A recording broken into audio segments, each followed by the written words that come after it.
now we can go into Ace Attorney. Fully prepped to find out what happened 7 years ago. And use a luring gun for justice.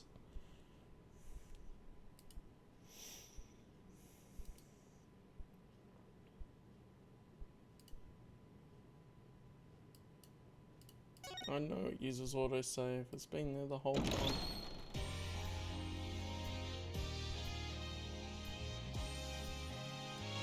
Let's make sure that's turned up properly.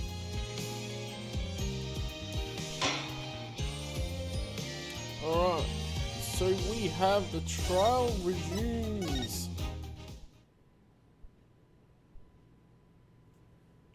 Oh yeah, it was down in the bottom right. 26 minutes to 2 in the Arvo. On the 8th of October. Okay. So where exactly does this leave us, Apollo?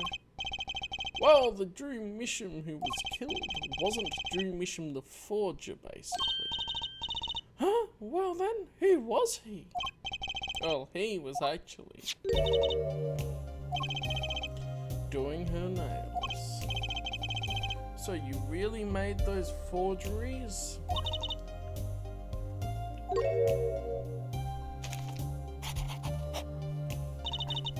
Yes.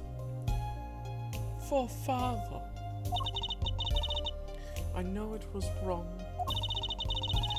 Could you tell us how it happened? Yo ho ho took a bite gum gum. Gotta go, gotta go.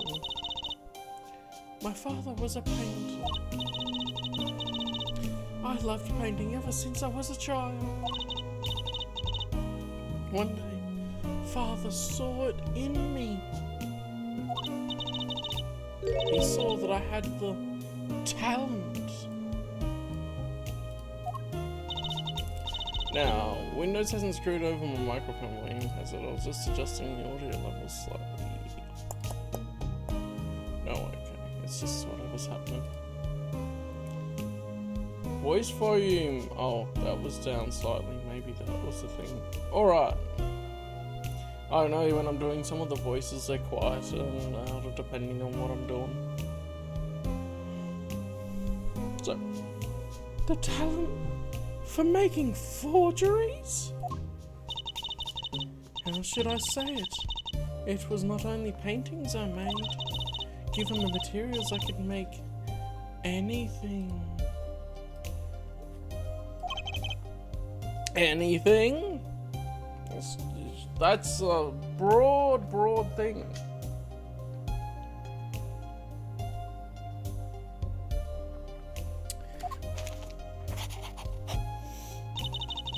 Father was so proud, and I so happy. But in the end, I was making those forgeries. I've never had a good constitution, nor personality. I know very little of the world outside my door.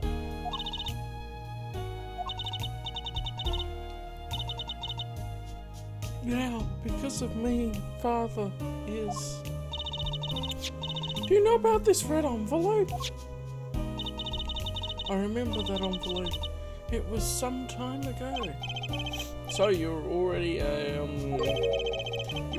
creating your works back then? I started when I was only 12 years old. How old are you now for reference? 19. 7 years ago. That makes sense. So the one who figured out the sand was poisoned, that was... Mr. Justice, it's time! To the courtroom, please! Right. Out of time.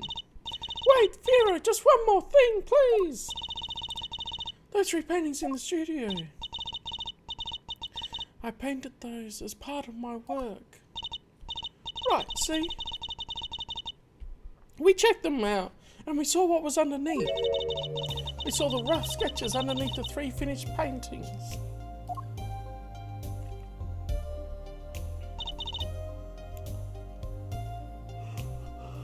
Oh, damn it. I stopped to talk more and then a woman oxygen to the brain. I see.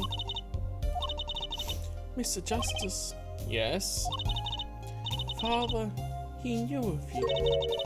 Of both of you. Your late father. He was watching, gathering information. All about the Wright and Co. law officers. Oh, the plot thickens.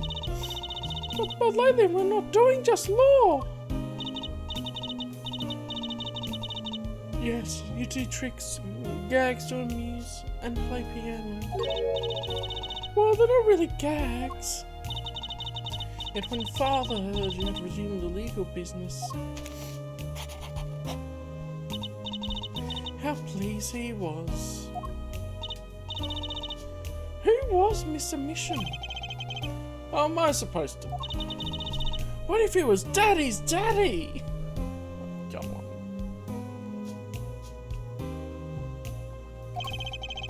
Judging from the relative ages involved, I'd say it's highly unlikely. Yeah, how old was he? 52 and 33. I mean...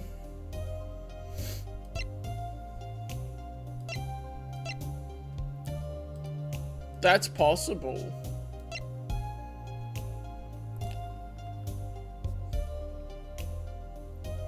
Other than it doesn't make sense that Phoenix would be born. Right, 33. Take 52. No, I didn't do maths to figure this out. My brain doesn't want to do it. 19. So Phoenix would have had to be born when Mr. Mission was 19. That's totally doable.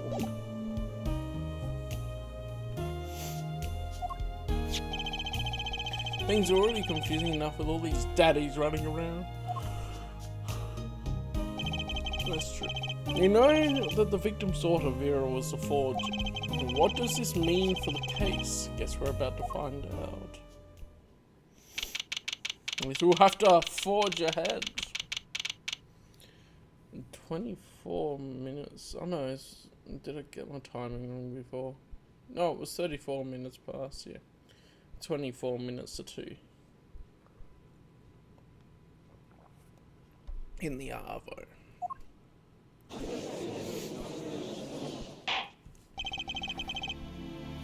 Court is now back in session. Vera seems pretty tense. She's practically chewing her fingernails clean off. Perhaps you could begin by telling us how it all worked. How did you set up this Drew Mission Forger person?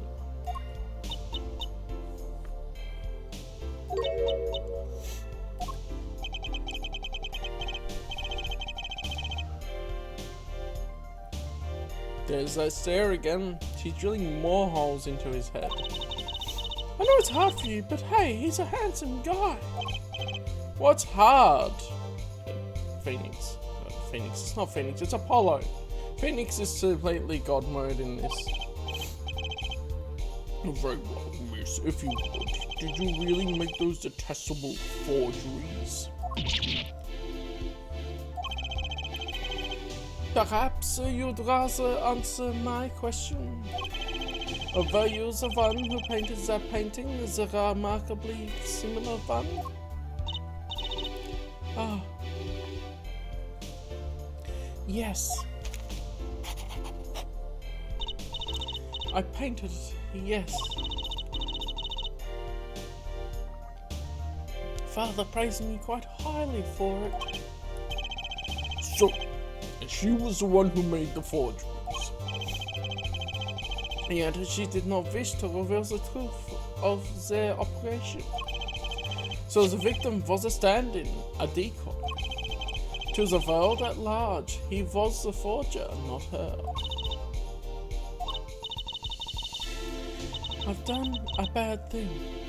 I have, haven't I? Regardless, we need a little more information. About, for instance, this. You've seen this before, yeah? Yes, it was in the desk drawer.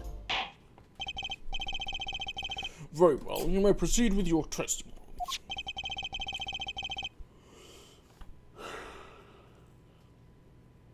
Tell us everything you know about this envelope. Alright.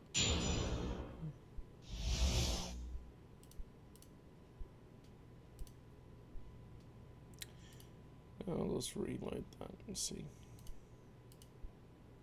One viewer must be coming up as a bot, of course. I created things and Father sold them. This envelope came after my first work. That was other than a painting.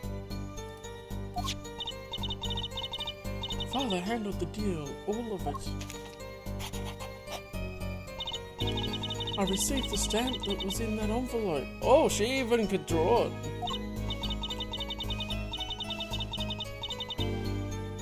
It was after that job that we moved to the current studio. If she could draw the stamp, that'd help track it down, because then you know what the picture on it was. There certainly was much of great interest in your testimony. As that's the witness realizes it. Very well, please begin the cross-examination. Right, okay, I need more information about this forger, this Drew Misham. You could say he drew the forgeries, according to the public. So, these things you're making, you mean paintings identical to other paintings, right? The closer they were, the happier Father was. I was happy too. Still, you're quite young now. When did you begin this work? My first painting sold when I was 12. Your Honor, she had no idea what she was doing was illegal. Objection! Easy there, little attorney. You're not here to defend her for the crime of forgery. True. Please tell us more about this envelope. This envelope that may very well have killed your father. Alright. First work there was other than a painting. Other than a painting, you mean you'd only done paintings up to that point? Yes. But Father had a realization. He noticed my talent extended to making things other than paintings. For instance, a letter someone had written. Ooh. Or a fingerprint left upon a cup. Ooh! That's huge. She could even recreate fingerprints. Or a signature on a document. A seal upon a letter. So...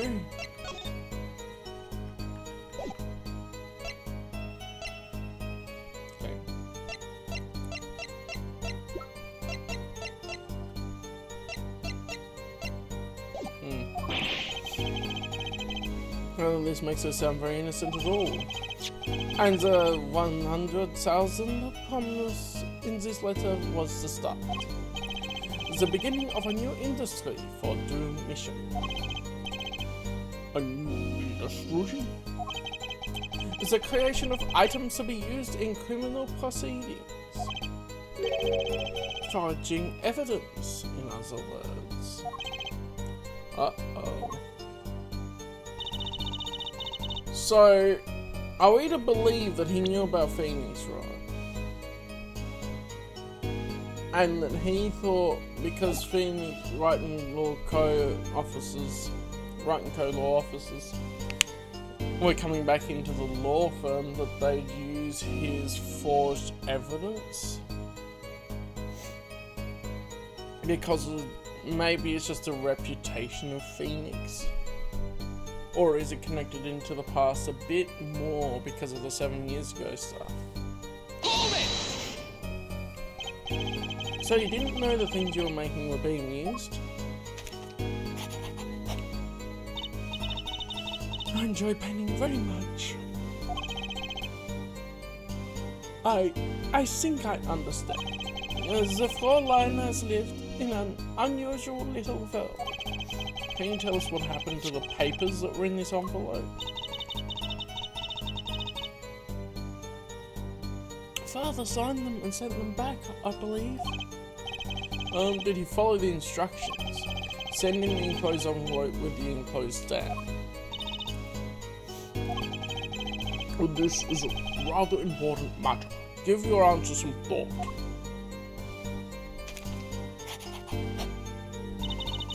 I received the stamp that was in that envelope. What do you mean you received it?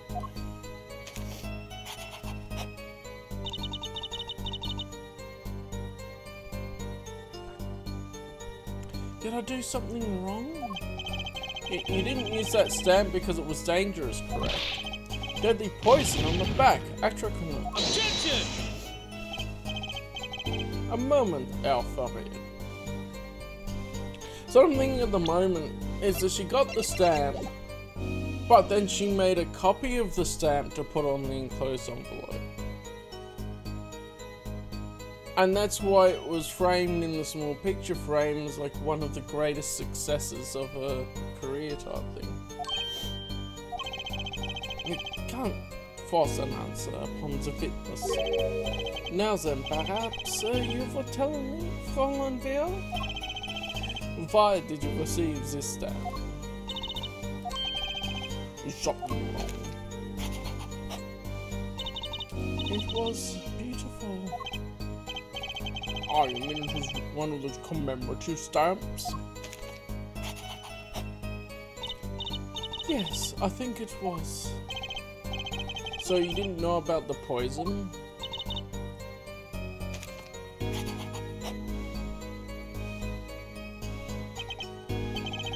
I guess not. So the trap failed by chance, by mistake, thanks to this commemorative stamp. Quite the close call.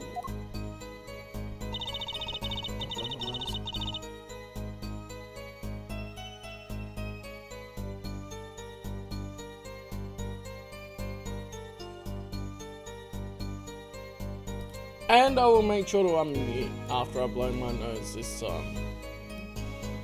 And I know that tone.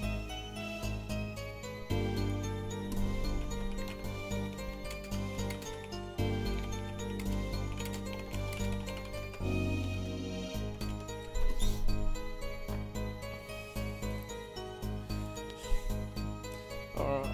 It was after that job that we moved to the current studio. Press all of them. You mean you moved to where the current Drew studio is?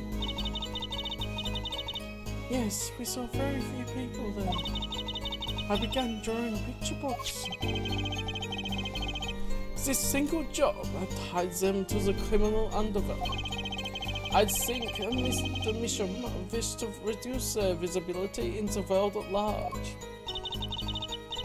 When we had to meet someone for some reason, Father posed as the creator of the work. So that was the real essence of the artist, Drew Mission. You did the work and he supplied the face. So, you really didn't know anything, did you? You had no idea how much danger you were in. I was thinking it all just seems to be in our favour, so why would we question it? Nothing seems completely amiss with that testimony. Nothing's tweaked me yet. Apparently not. About this commemorative stamp, could you tell us more about it? It was very pretty, and more than that. Yes. It was a picture of people I liked at the time. Is this something new?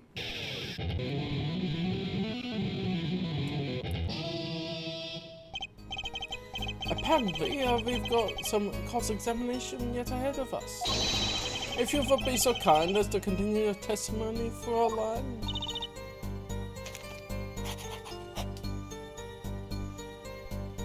She even has a mission signature on it, that's cute.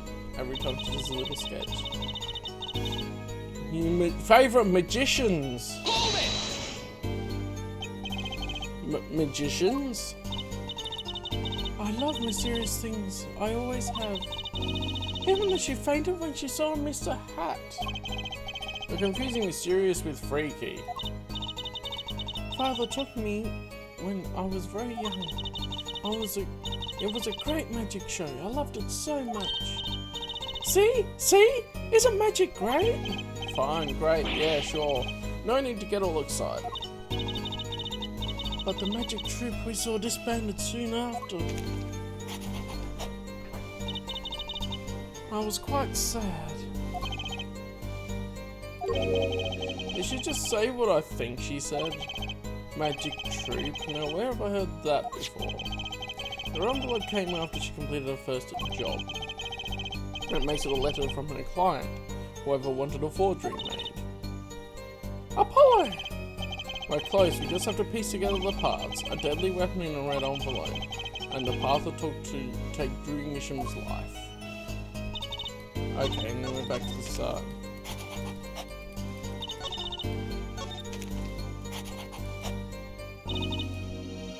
Alright, so to save going through all the dialogue again.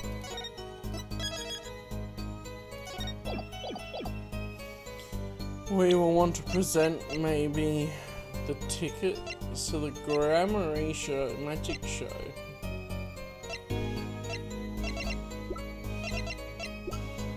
Or this envelope has something to do with it.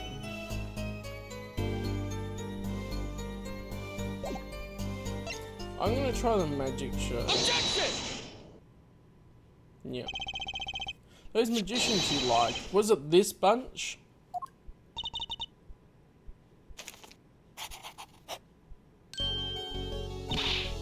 Apollo! They're not a bunch! I have to wonder. Why include a commemorative stamp like that in a business letter? Good question.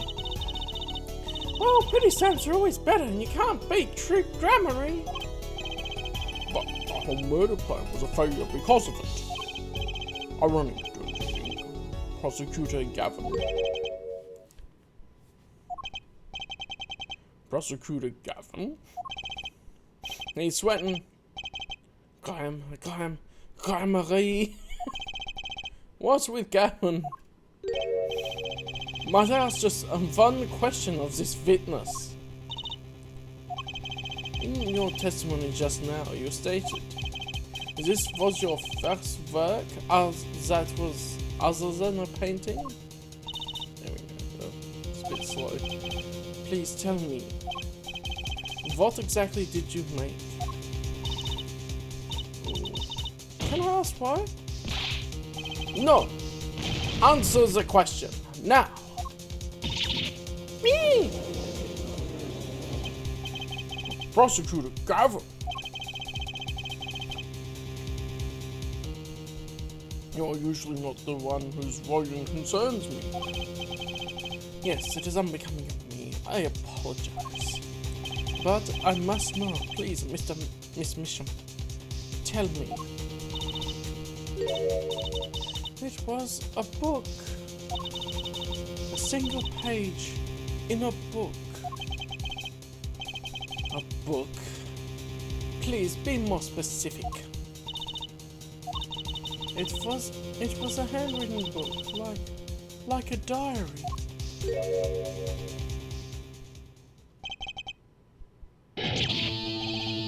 No!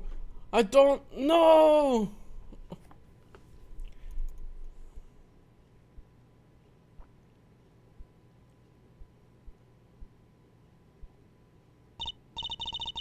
Well, what's wrong with Prosecutor Gavin? He looks like he just saw a ghost. Miss Misham, is this book? Was there a picture of a silk hat on the back cover? Yes or no? How did you know? It's all connected, baby. Zach and Valiant Grammary and Phoenix Wright being disbarred from practice. Objection! Prosecutor Gavin, the defendant is answering all of your questions. Stop badgering her.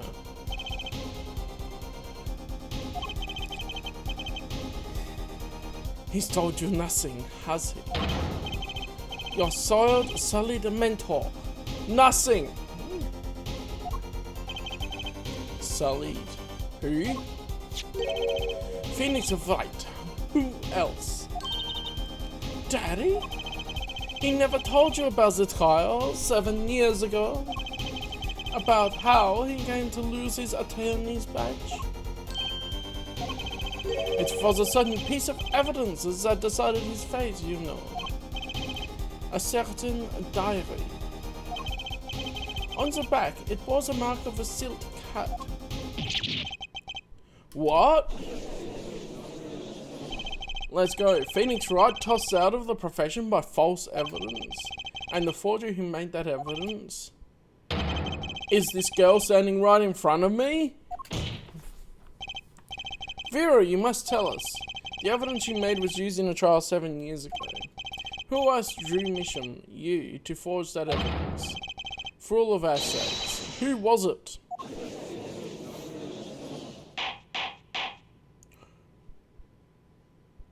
I was ready to say water. We only met once.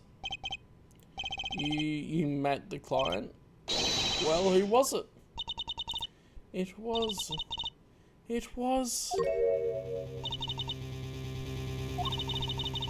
What's going on with Vera? She's staring at Prosecutor Gavin's face again. Yes, what? Is there something about me? I remember clearly. I remember who gave me the book. The diary. Who was it?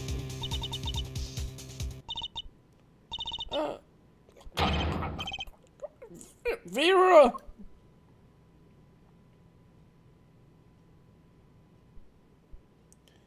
The devil.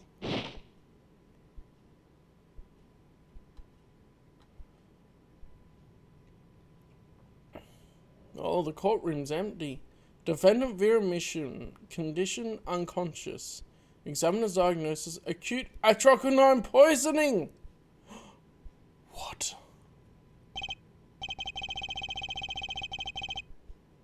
This ends the recording of the trial for the murder of Drew Misham. What? They straight up killed the defendant? I guess she's unconscious, not dead, but... What? Vera Mission was, during the trial, poisoned by an unknown assailant. The dosage was just under the lethal amount, sparing the defendant's life. Okay, so she is just unconscious. He is currently in intensive care and is not to be disturbed for any reason.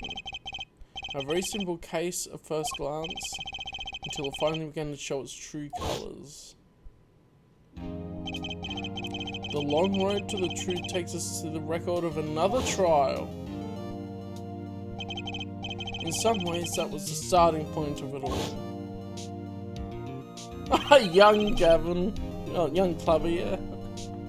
And that is where we must go. To find the whole truth. And a cute younger Trucy. To be continued. Okay. So are you doing a flashback sequence?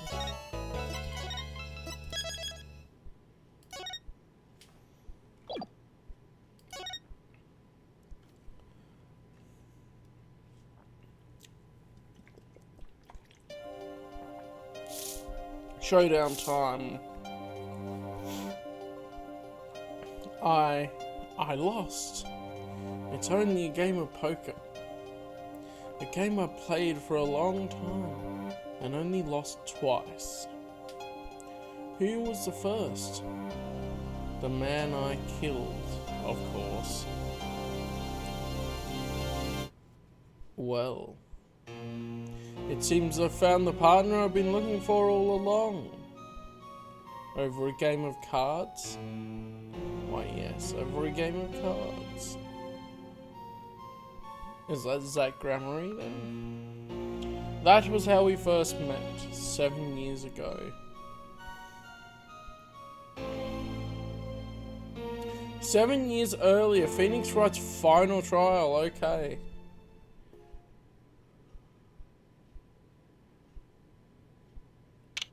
Oh, we even have the picture from the original, like the first lot of games in the above the lounge here. That's neat. Alright, the 19th of April, 27 past 9 in the morning. Phew, okay, it's been a long time since I've felt like such a rookie. What do we have, first of all? Attorney's badge. This attorney's badge has a number engraved on the back. No two numbers are the same, so if you drop it, people will know it was you. Better make sure I don't lose mine. Oh, and we're back to the classic music from the things, the first 3 games. So, crime scene photo. Body found in a hospital room, shot in the head.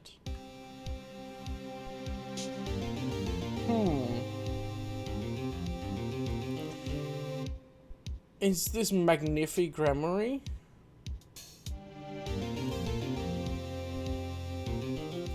Oh, I'm gonna say that now. Ah, Magnifi's autopsy report, of course. Single gunshot to the head, estimated time of death 11 to 11:30. Loss of blood from bullet wound. Note, malignant tumour found in victim's liver.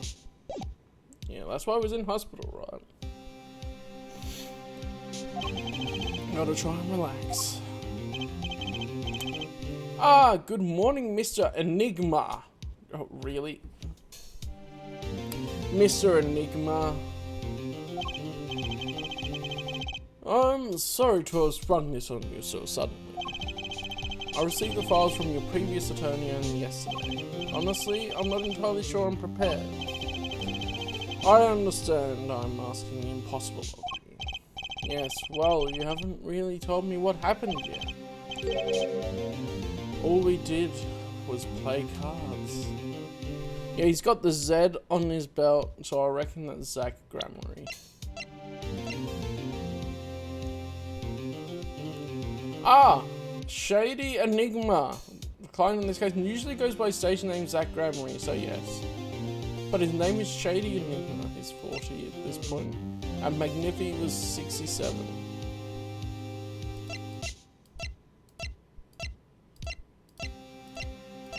They look really similar. Like face shape. Of course, he doesn't look as good, but yeah. The chin. And that was enough. Actually, it wasn't. Trust me. Oh, morning, Daddy! Oh, I'm so glad you came. You okay, Daddy? They're picking on you. That's interesting. She's wearing the red outfit with the red Shady Enigma. So she could be Tracy Enigma.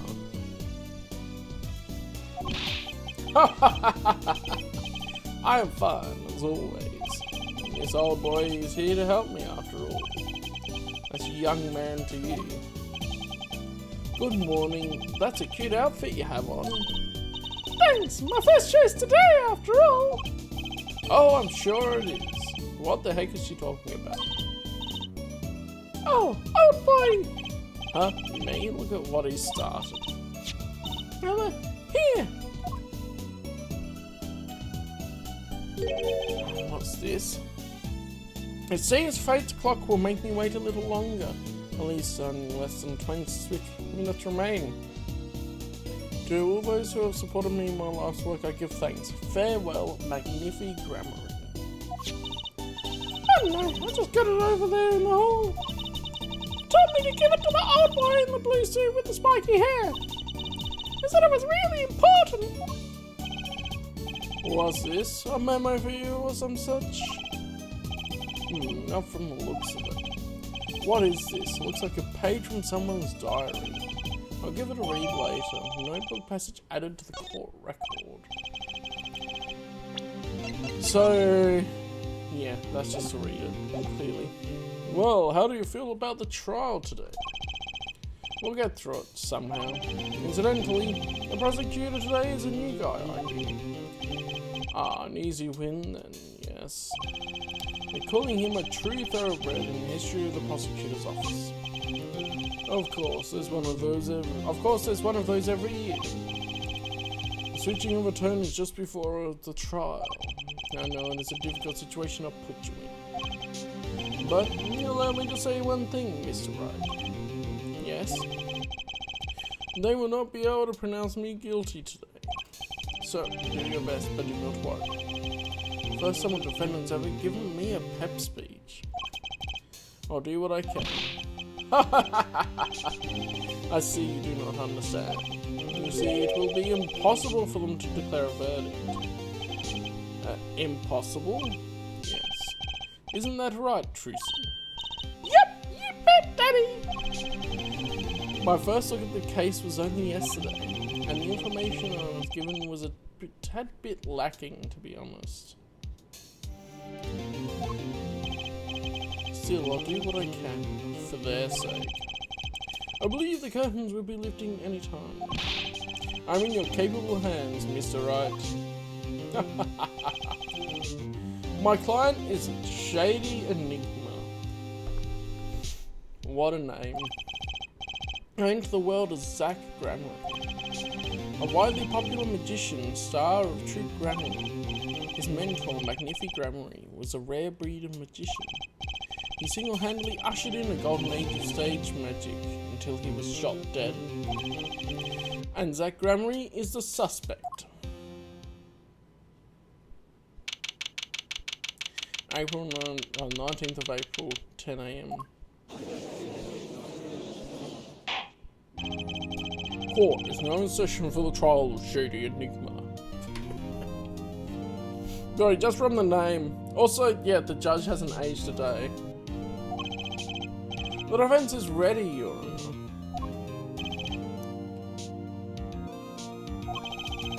Is the prosecution ready? I was just thinking, is this what all the fuss is about? A bit of a buzzkill, really. Buzzkill? Is this some new kind of crime? A fun of the verse, this is a trial, yeah. Where are the sweaty palms, the pounding hearts? I Governor's concerts got 10 times the thrill as this gig's got. Who were you again? Clavier Gavin. I came to get the party started. Legally, yeah. Okay. You know we're gonna screenshot that. Gavin? Defense Attorney Christoph Gavins. Figures my bros are more famous in this part of town. Clavier Gavin, lead singer for the mega hit band The Gavins. You're out of your league, rock boy. I know what you're thinking. You're out of your league, rock boy. He's doing a Joseph Joestar! Cool, my debut seeing you. 13 years hard time for love, went platinum overnight.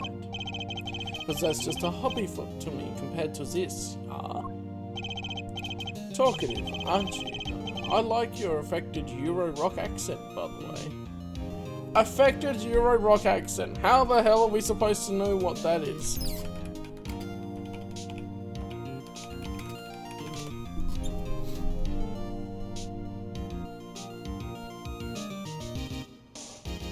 That's not a German accent.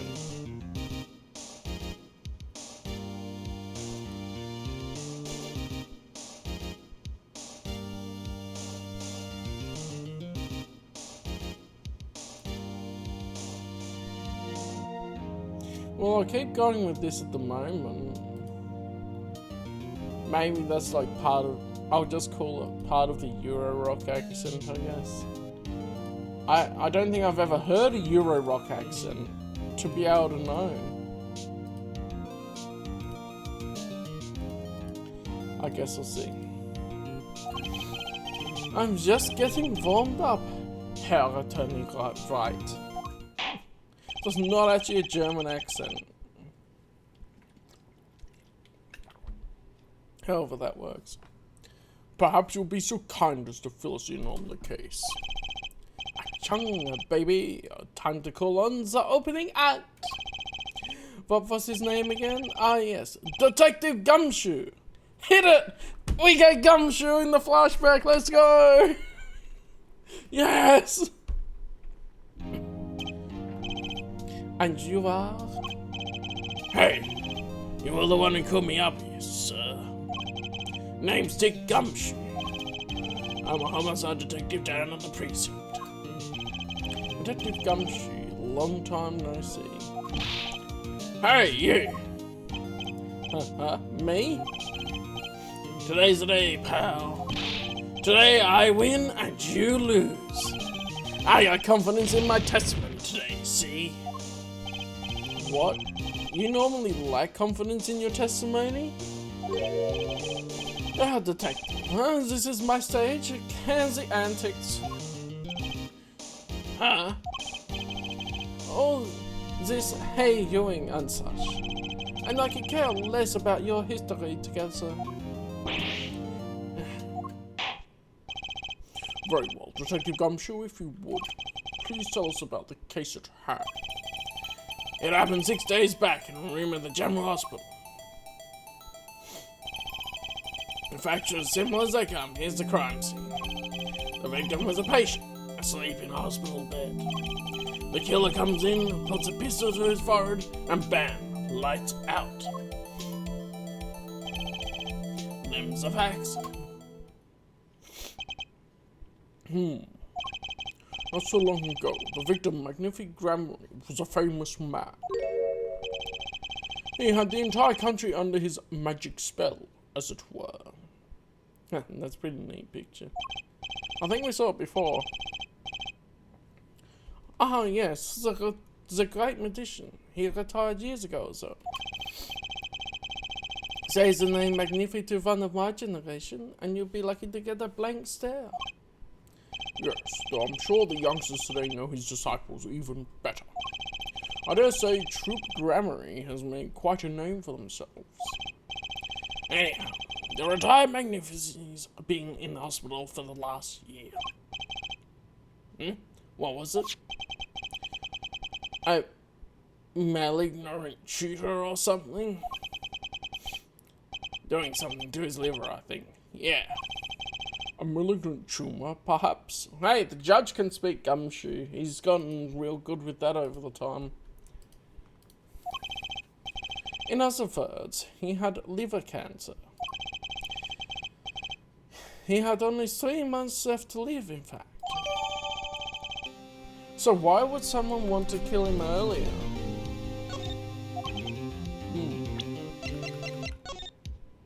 Okay, give him 3 months.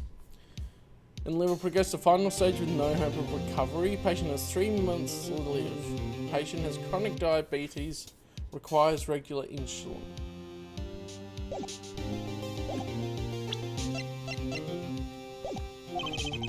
The facts do seem simple enough, but something's not right.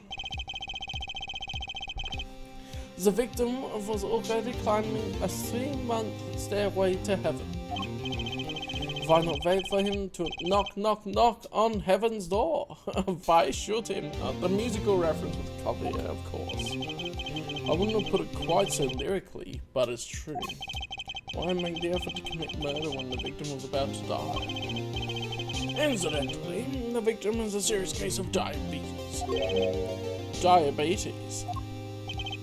In fact, he was about to shoot up with his and then he was shot with a pistol.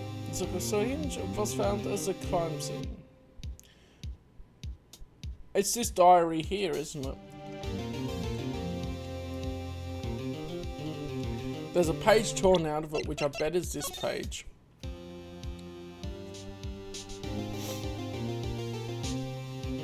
less than 10 swift minutes remain. Which means he didn't die immediately. He died from loss of blood from the bullet wound. He didn't die from the bullet itself. Chronic diabetes and cancer. As much as it pains me to say it, the victim was clearly at the end of his life. It's all syringe added to the court record.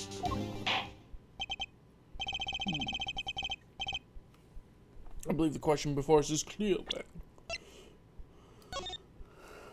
Let's examine this. Okay. I always hated getting shots. I guess maybe if he was giving himself the insulin shots. There's no way I could do that. Wait. Magnificent used this to inject his insulin. Wow, there are no traces of it having been used. Something to keep in mind. I should change.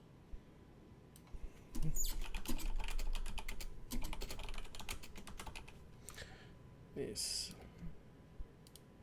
stream title. There we go. Why did the killer have to shoot this dying man? What reason could he have had? Very well, detective. Perhaps you can enlighten us to the circumstances of the shooting.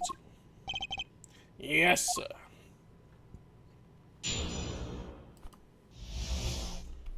The circumstances. Actually, the victim kind of ordered the defendant to do him in. A few days before it happened, the victim sent a letter ordering his own murder. The defendant did what was asked of him and shot the old man in the forehead. The bullet was fired from the pistol found at the scene, no doubt about it. And the pistol definitely belonged to the old man, sir. What?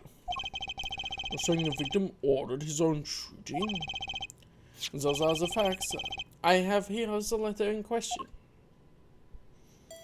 To my beloved student Zach, to your entrusted task.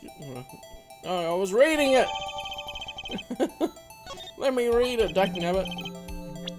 Very unusual indeed. To your entrusted task of lowering my life's curtain, come on the 13th, 11:05 PM. 5 past 11. Already a gun? With the YouTuber shooting one shot? Square in the forehead, you cannot refuse, and we both know the reason why. Huh. I guess he was sitting up a bit, because then the bullet clown on the side has a hole in it too.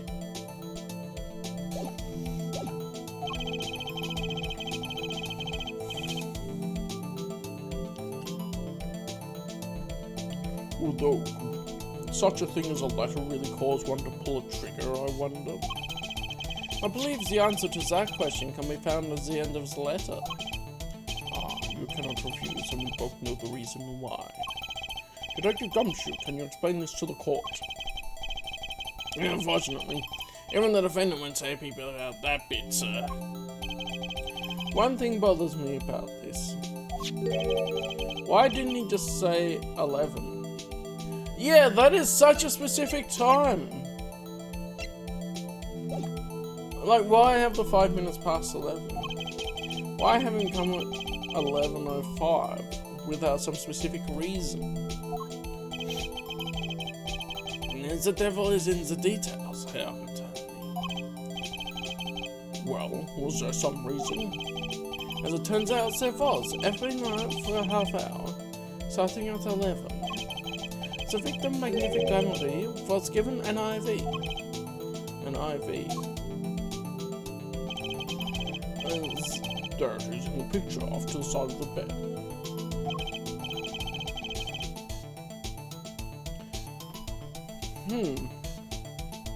But it's not plugged in. Like, it's just to the side there.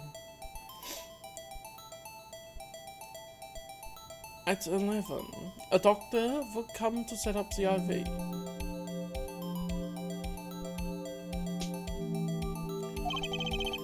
13 minutes later, he will come back for the empty bag. Okay, so he had an IV drip that lasts half an hour. This happened every night without fail.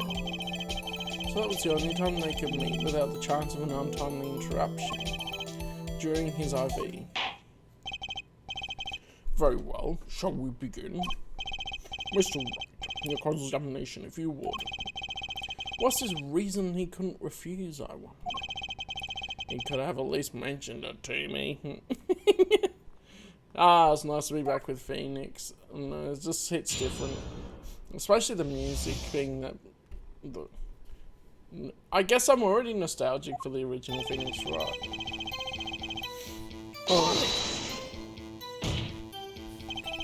Just because he got the letter doesn't mean he went through with it. Oh, I disagree. The victim was indeed shot in the forehead, after all, as he had commanded. It could be a setup. But let's not be in such a hurry. Maybe we should let the witness talk for a change. Thanks, pal. Fine, I can play it as slow as well as I can play it fast. On with the testimony, Detective Gumshoe.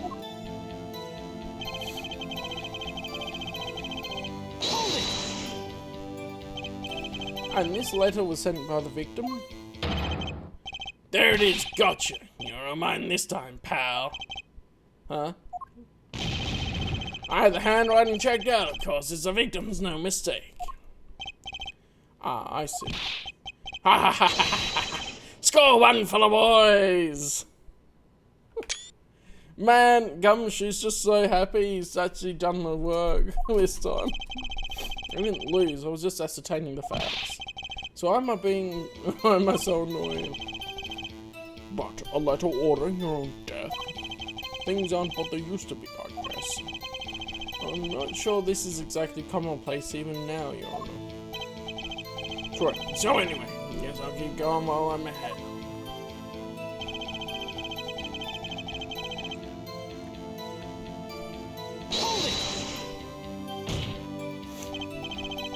How can you be so sure? Did you see it? Hey, you gotta learn to stop relying on people to do your thinking for you, pal. Learn to think for yourself. Get that noggin cranking. You failed to grasp the concept of questioning, detective. First, we got this letter. It says shoot in the forehead.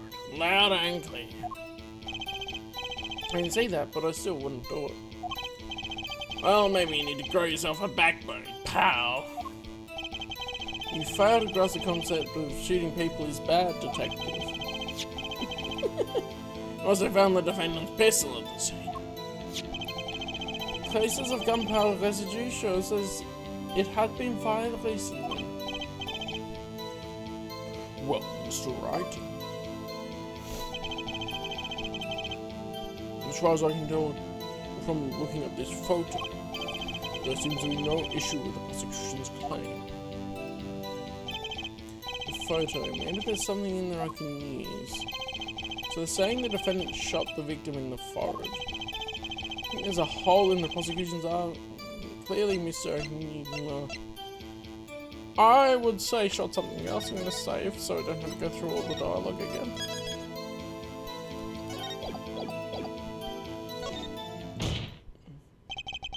Looking at this photo, another possibility occurs to me. Yes. What does the letter tell us? That the defendant had a reason he couldn't refuse his teacher's wishes. And it doesn't say that he will shoot Magnifi. Bingo, pal. That's why the defendant popped him one in the forehead. Oh, the defense disagrees. You see, the defendant had another choice he could make. Objection! What? And you can prove that with this photo? I can prove he had a choice, yes. The defendant might not have fired like he was ordered, but he didn't shoot. Might have fired like he was ordered, like, yeah. But he didn't shoot the victim's forehead. Well, let's hear what you're thinking, Mr. Wright. He didn't shoot the victim's forehead. Well, what did the defendant shoot? The clown boy on the side. Take that! The clown doll? Take a closer look, see? It's been shot in the forehead too. Ah, there's a hole in its forehead.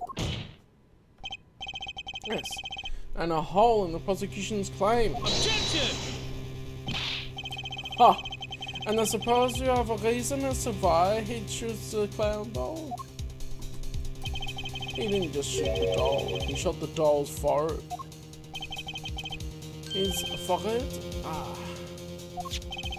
Let's read the orders once more, shall we? You will shoot one shot square in the forehead. Which is exactly what he did. He shot the clown doll square in the forehead. The defense is raising a intriguing possibility. That hole in the clown's forehead, it definitely looks like it was shot. Bailiff, send someone to investigate this matter. Objection! I admit I'm impressed, but I expected nothing less. Still, this doesn't mean he didn't shoot the victim. Objection! Perhaps he did have to shoot a forehead, as ordered. But the letter says nothing about whose forehead. This was the only way he had to follow his orders without taking a life.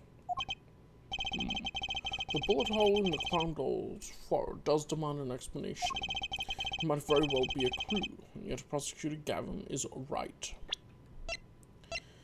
What about the rifling on that there gun? Does it match a bullet that was found on the scene? The clown doll could have been a listening device that was in the forehead.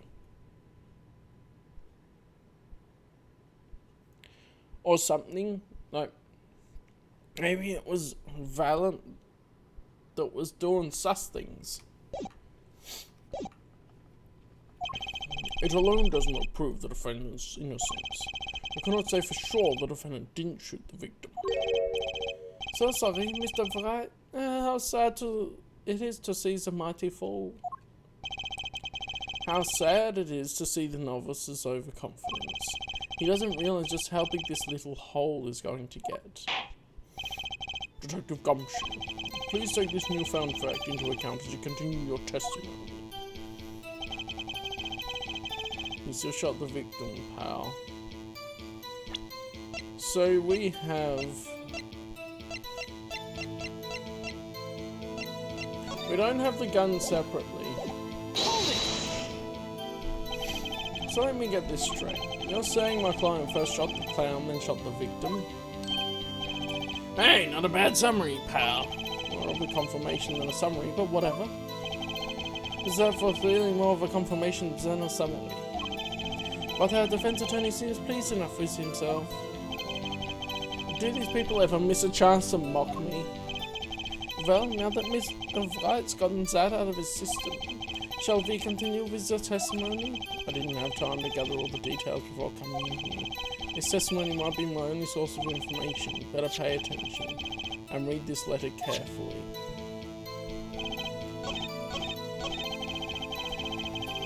Yeah, it says only one shot, doesn't it? Yeah, one shot squaring the forehead. I'm confident enough to present it. Objection! His evidence clearly reveals a contradiction in this statement. Oh, they aren't, are they? Classic Phoenix. Wait.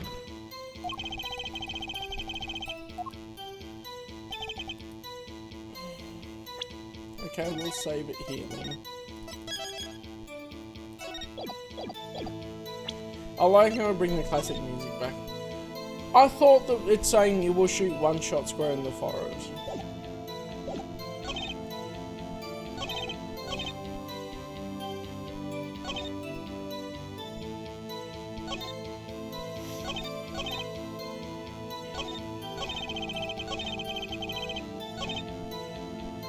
Okay.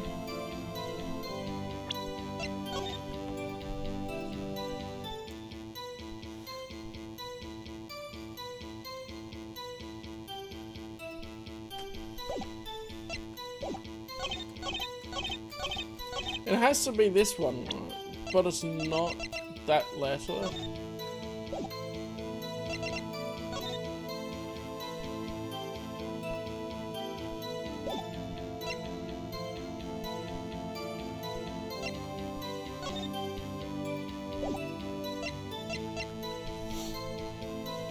I can have it.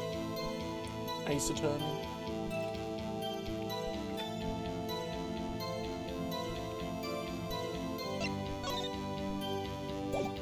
To 50 minutes.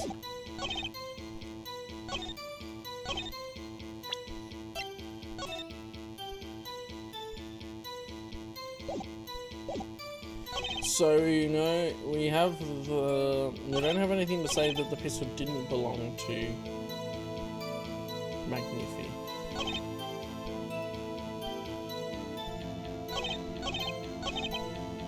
I feel like it has to be this one, but I feel like it says you will shoot one shot square in the forehead. Why would he shoot the clown? Maybe I'll present it. That's not it.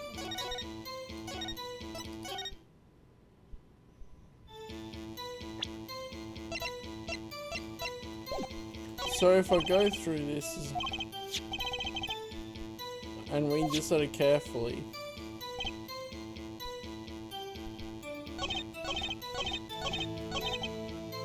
I feel like it has to be this statement, because it was one shot on one shot only, right?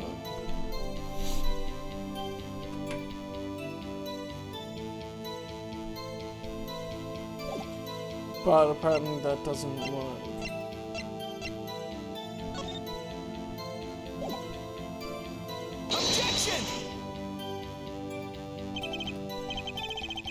Yeah, I think we're just gonna be brute forcing this now.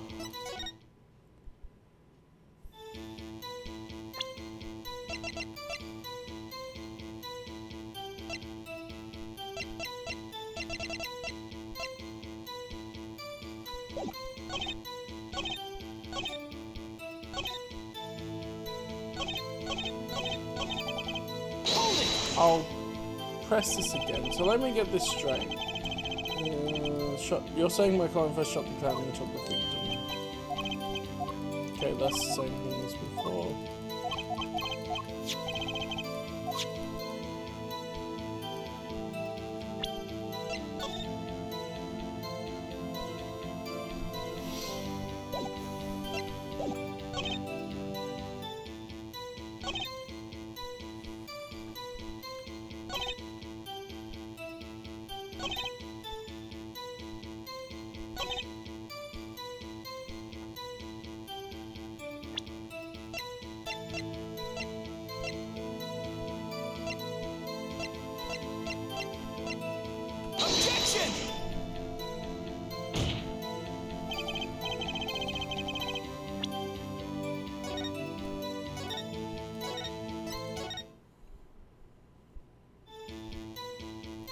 I would imagine so, yeah.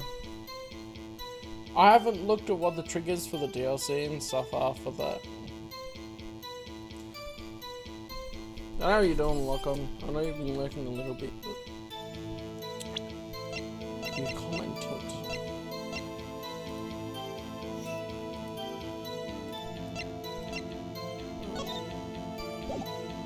Oh, and that's what I missed. See, I didn't know if I should be playing the DLC afterwards anyway. Like, I didn't look for the triggers.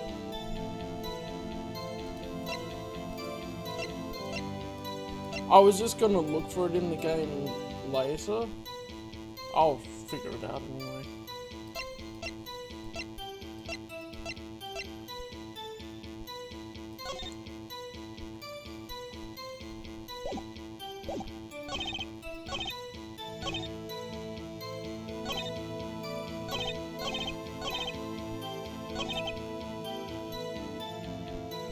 Short, yeah.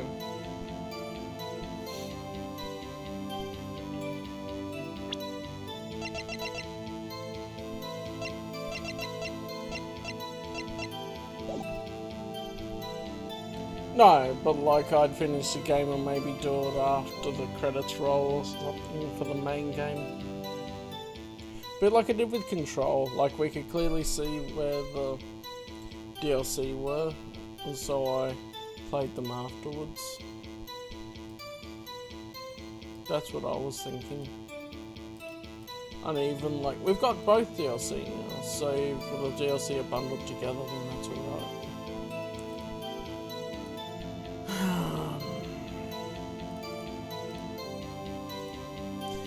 So the clue is to pay close attention to this letter.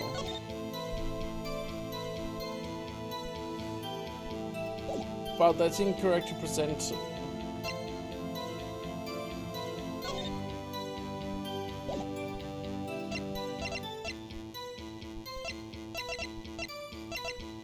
Objection!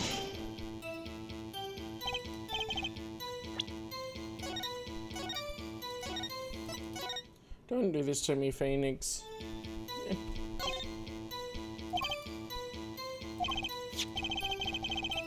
Wait, this letter carefully. Okay, what if I press everything again? Because there was a case before where you had to press things multiple times.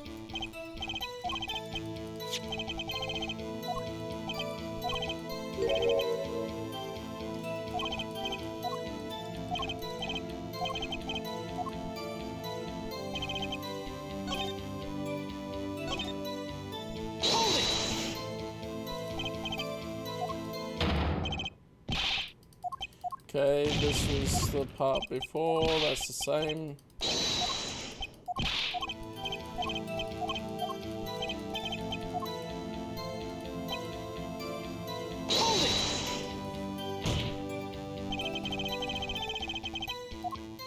And my mini found Frody's shot. Okay, so he practiced first on the doll, then shot him. He practiced in the middle of the hospital.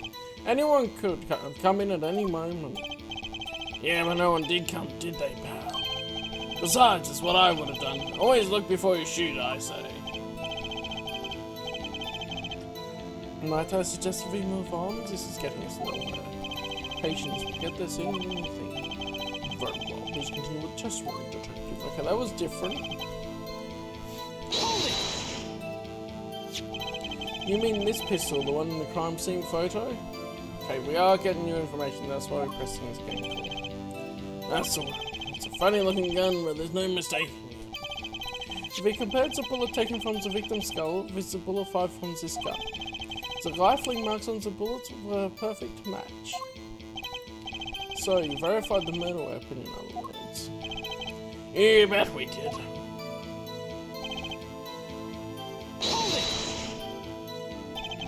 Why are you so certain? What pile of sand has been sucking all this time, pal? You never heard of Zack and Val's quick draw shoot 'em? Huh. What's that? Well, the defendant specials. Zack and Val stand on the other side of a girl. Then they shoot. But the bullets don't hit her. Instead, they hit everything else on stage. This is one of the pistols they use in their show. Got a great design, huh? The kids will love it. Many boys and girls join the police because of that pistol, I hear. You know, that would explain a lot about the police force. American joke. Dream Grammar stopped doing that act a while ago. The old man held on to that pistol ever since.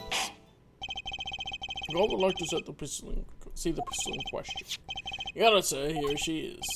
Well, this is truly a blast from the past. It's a stage piece of a magic show, see? But it can fire real bullets.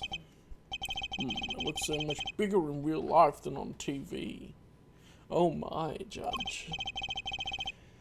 Yeah, but it can only hold one round. By the way, the pistol's firing chamber is empty, and it shows traces of them being fired recently. So, were any fingerprints found on the gun? Unfortunately, no. Of course, the defendant is known for wearing gloves. We might say that a lack of fingerprints is in fact a fingerprint of its own. Aha! Intriguing point. Well made. Whoa, whoa, whoa. Not well made, not intriguing. In any case, the court accepts this evidence. Ah, that's what we need. The grandchild would get a kick out of seeing this, but now it's time to return to our testimony. So that means he... No. The letters are red herring, yeah, okay. I'm gonna examine this, but he would have to reload it in between shots, which seems like it wouldn't happen. Engravings, yeah. If you look closer, you can see how the piece is made to bend here. It's a one-shot only model, and I guess this bend is where you load it. So, this is the famous Grammary golden gun. You could say he's the man with the golden gun. Yes, the kids used to love pretending to have one of these. I wonder if they pretended to miss their targets too. Alright, so I'm guessing that this would then be what we present here. Objection! Yup.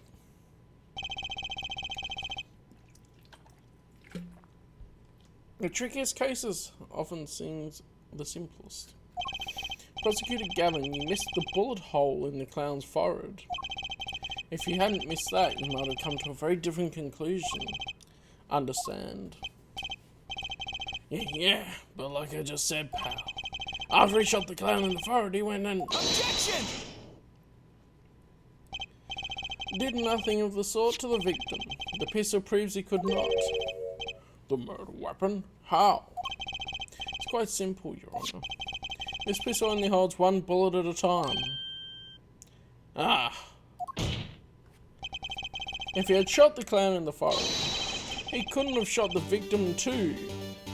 I mean, all he had to do was reload it. But yeah, sure, we'll go with that, Phoenix. Yeah! That's not a contradiction, that's not even close.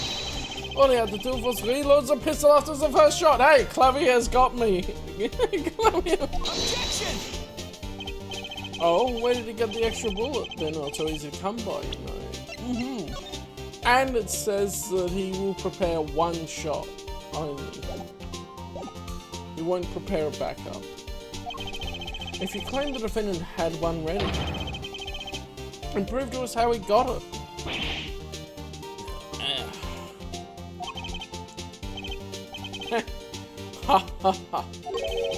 I had a feeling this wasn't over yet. No, this party's just getting started. And I haven't proven anything yet. Beyond my good looks and starting record sales. An utter lack of humility. And what's this? It seems that the prosecution has another witness prepared. Like I said, her detective was just performing that pact. Now that the audience has gotten the taste of what's to come, they're ready. We must introduce Old Bag. Please, give me Old Bag. Ready for what? For my decisive witness, of course. A witness who, you will find, can prove one thing for us.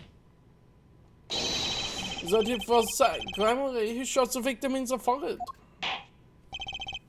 Very well. We'll pause for a 15-minute recess. This might be my lucky break. I'll need that 15 minutes to talk to my client, Zach. Court is adjourned. To be continued. Behind me.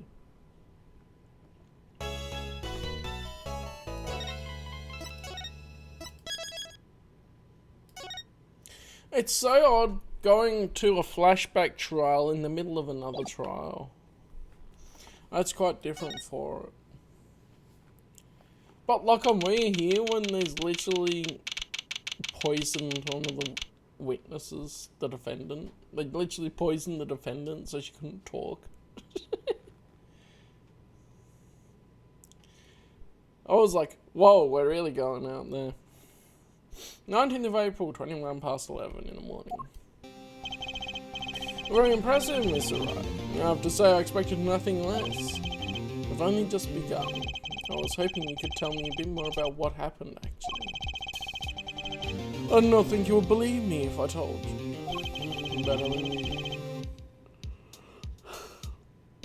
Better that you discovered the truth for yourself. I was thinking of you, you know.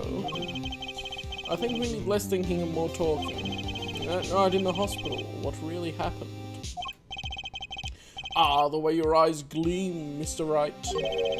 You'll scare Trucy. Speaking of which, where is she? I've seen the problem yourself, the letter. The one shot in the forehead one, right? Yes, and the reason he speaks of. I could not deny my mentor's wishes, even if it meant my own death. Why not? This is something I will not say. For now, at least. What's this for now business? Like, Phoenix has totally used this all the time later on with Apollo. Like, oh, don't open this until it's time. I've done many things in my life, some well, some poor.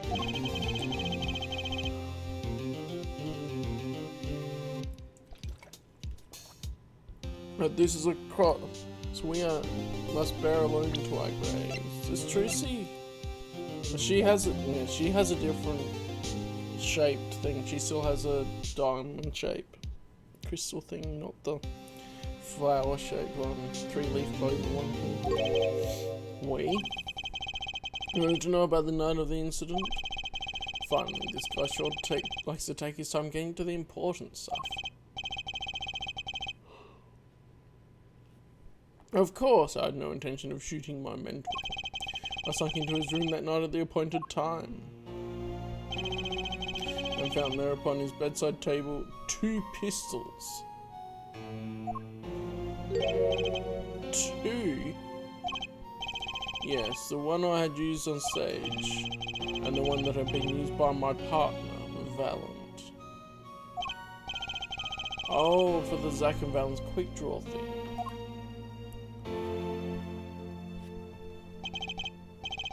My mentor had the look of one sleeping. I stood by his bedside, hearing only the light sound of his breathing. Wait.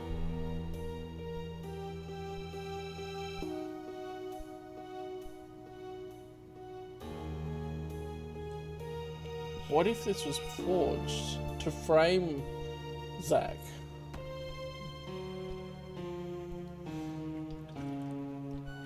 Because we clearly know from the Apollo future part that they have a forger that can replicate handwriting and everything. I'm so sus on Valent. Anyway. I stood by his bedside hearing only the light sound of his breathing. Then I took the pistol into my hand. I cannot deny that my resolve faltered then for a moment. You faltered? You mean you thought about shooting him? Recall there was a reason I could not refuse his request. His last such request, though not his first. So, there were other requests you couldn't refuse before? To be honest, I've not always been steadfast, and fear brought pain upon Trucy. Was Magnific coercing his disciples somehow? Is what was going on in Troop Grammary. Yet, in the end, I did not shoot him. Instead, I turned and shot the clown.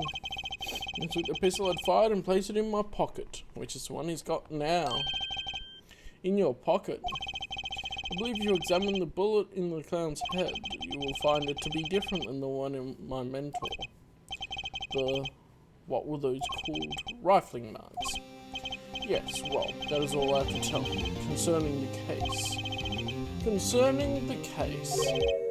You mean there's something else you can tell me? Ha ha ha, you are a fascinating man, Mr. Wright.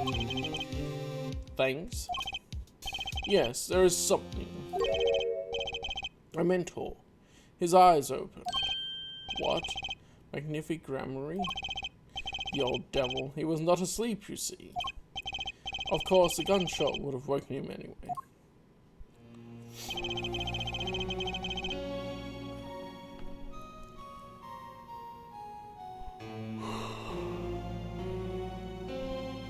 And there we had our last discussion as mentor and pupil. It was not a long discussion, maybe 5-10 minutes or so. No, this one. At least only less than 10 swift minutes remain.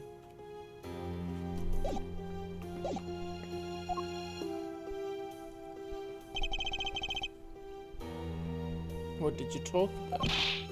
Haha, Mr. Wright. Did I not just tell you? It does not concern this case. That Grammary, he seems pretty steadfast to me, or maybe just stubborn. Mr. Wright, your presence is requested in the courtroom. Once again, I am in your hands. Right. Let's get back in there.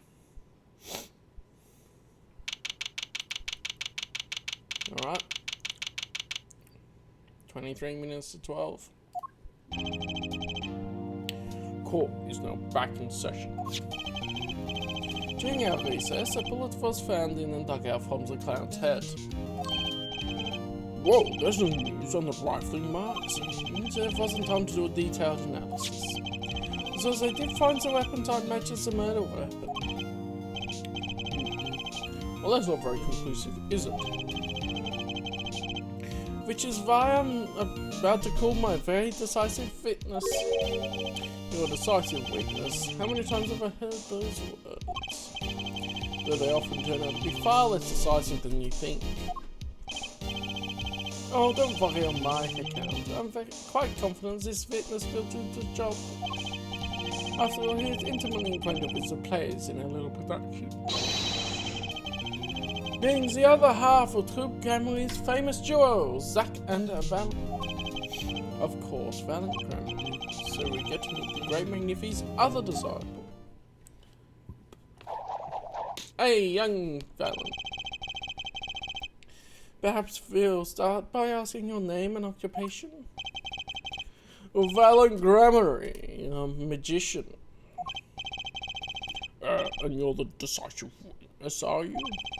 Improve your fellow student, your partner's guilt. Fate, the grand illusion, filled with traps and tricks. But wait, the shooting took place in the hospital at 11 o'clock at night. If you're a witness, does that mean you were there that late? If one were to deduce this logically, the conclusion is... yes! Okay. Let's get the characters, don't I? I have an interesting fact for you. You see, several days before the crime, my witness receives this. That looks very familiar. What? Wait. That's the same letter Zack Gramarye received. Yes! Or perhaps I should say, ta-da! I do like his theme song. Order, order, order! And what does it say? Surely not the same thing.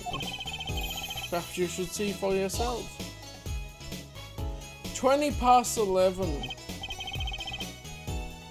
Why, it's practically the same. Could accept this into evidence.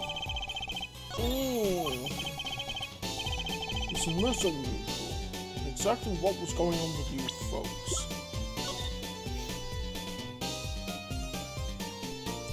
So, is Magnifi trying to do some big brain play? Because it seems like he did prep the pistols, so he did want that to happen.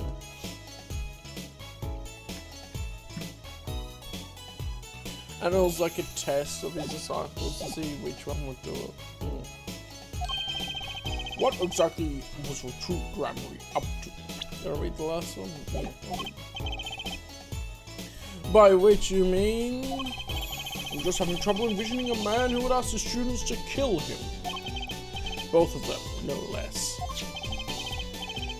It's just my opinion, Herr Judge, but from these letters, I'd say he was coercing them, not asking them. We walked the magician's path together, and in doing so, shared much of our lives. When people are so close, there is a strain, a warping of relations, you might say. Yet this has nothing to do with the case at hand. By which you mean you're not going to tell us. Which makes me wonder even more about this, a reason they couldn't refuse.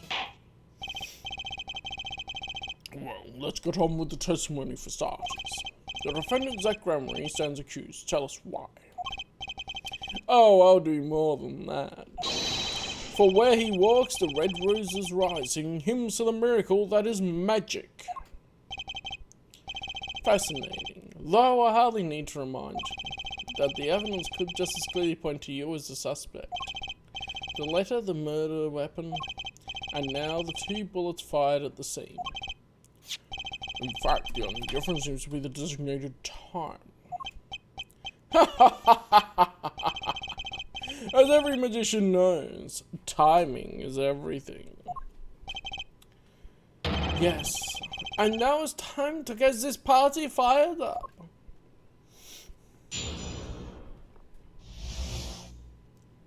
Night of the crime. Oh, that night I visited the hospital room at the time Magnifi requested. The smell of gunpowder hung in the room, and my mentor had taken his final blow. I did not imagine my fellow student might have received the same instructions. Yet a deal with the dead is still a deal. Death's sweet kiss I gave to the clown. Oh, okay. Then I informed the doctor and the police. So you were the one who reported the crime. Indeed, I would think this fact alone would clear my name of suspicion. Self-report. Let's not jump to any conclusions. Yes, the cross-examination generally comes before the conclusions in this court. But if your testimony proves to be true, then the defendant, Zach Gramery, is guilty. And if it wasn't Zach Gramery, then the killer was you, Valent. And no disappearing act will get you out of that. Alright. Press everything and then see what we got.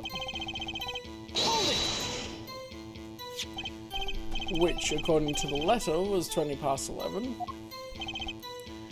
Indeed. In magic, timing is everything. Right. Consider the illusion of teleportation. If I were to appear on stage before my stunt doubles left, how would that look? Why, it would reveal the very secrets of my magic. Must call back to earlier in the game. Now that you've revealed the very secrets of your magic for all of us, let's move on. You've entered the designated time, and what did you see?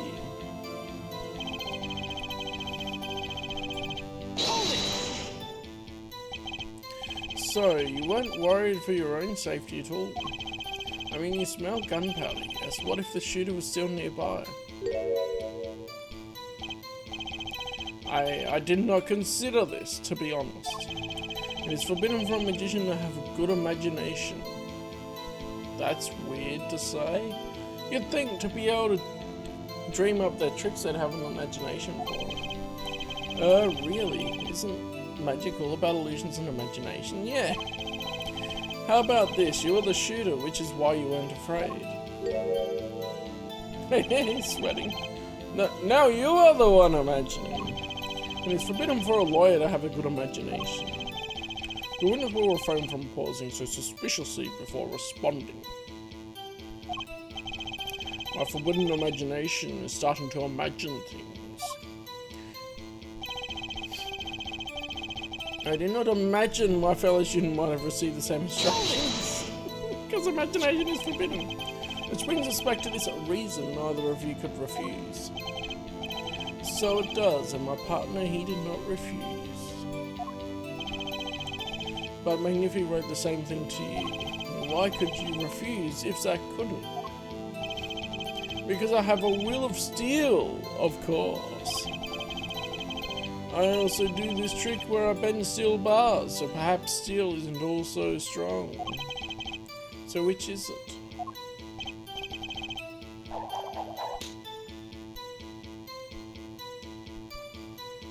Mind if I continue?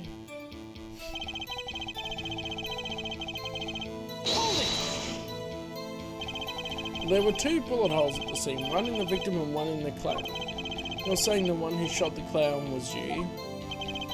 No doubt my partner Zack has said much the same thing. Yeah, because whoever didn't shoot the clown committed murder. I better dig around here a bit more and see what I turn up. Mr. Valen, let me ask you something else concerning the crime scene, namely the number of pistols. Let's do that. How many pistols were there when you entered the room? By which you mean what, precisely?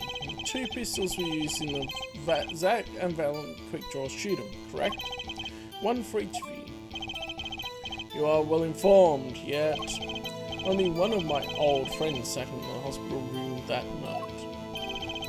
What did Zack tell me back in the lobby? Yeah, there were 2. Of course, I had no intention of shooting my mentor. I snuck into his room that night at the appointed time, and found there upon his bedside table 2 pistols. I took the pistol I'd fired and placed it in my pocket. I see no problem with the statement. Only 1 pistol was visible in the photograph of the crime scene after all. So you picked up that pistol and fired it? Indeed I did. Alakazam, alakazim, alakaboom. Is the number of pistols really so important? Do I have anything to prove with it?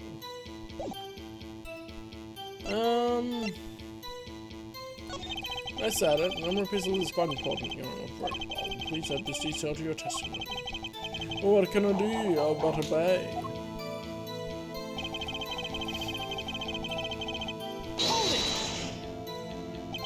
So you took the only pistol there and fired it? Oh yeah, because the rifling won't match.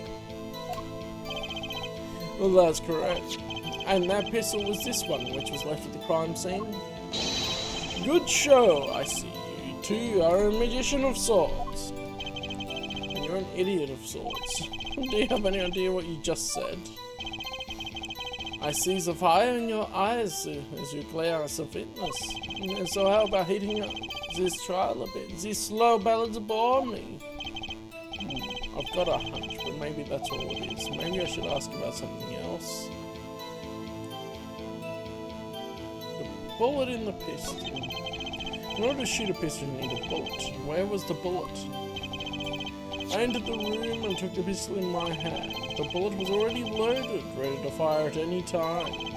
A magician is always prepared, you see. Prepared for... One never knows when a miracle will be called for. A magician always has 7 doves in his pocket and a white rabbit up each sleeve. Clearly, even if they're dealing with professionals here. Is this bullet that was loaded into the pistol really so important? Yes, that is something that fires 1 real bullet. I'll say yes. Another loaded bullet if we wouldn't have a murder. It's very important. Very good. These are the 2 sort of testimony. What can I do? But obey.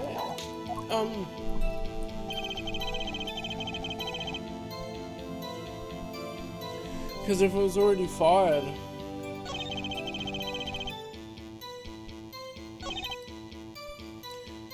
both magnificent received the same letter, both of them taken into the hospital that night, 2 bullets were fired, and one of them killed Magnifi. I'm going to find the cracks in this testimony, yeah. It'll be that changing one, but I'm curious what it says when I press the last one. I just clicked the hand. So you informed the police, what did you do then?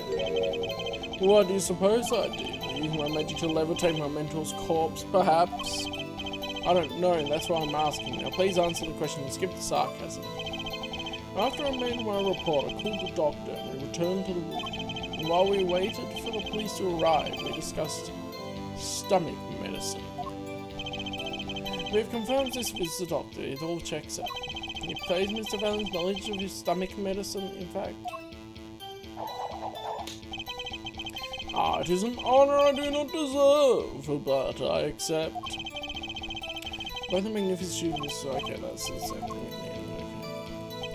Okay. So it's definitely something to do with this statement.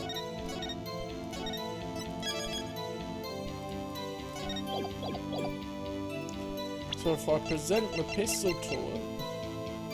Objection! That isn't it. I'm gonna save us time. That's really all it is, because otherwise I could say load a save anyway. As I was thinking, he will prepare one shot.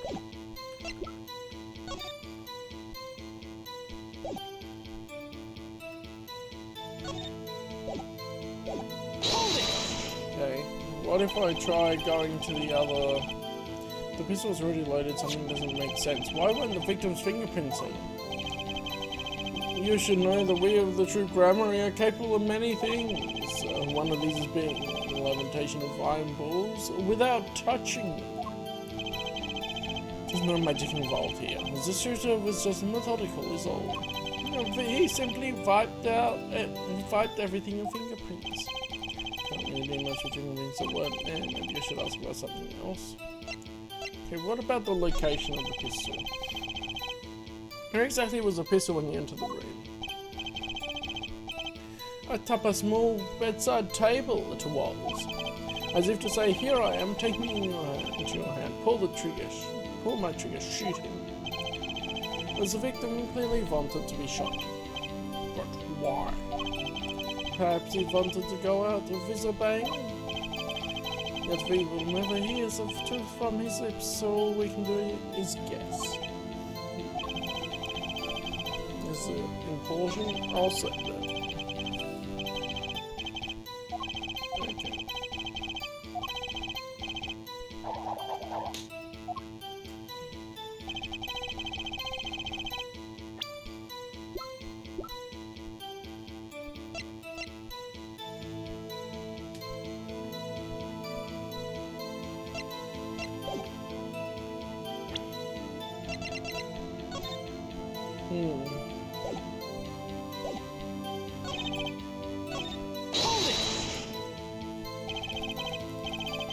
Why did you do that? I would think calling the police would come first. And then you know nothing of the relationship between your master and his disciple.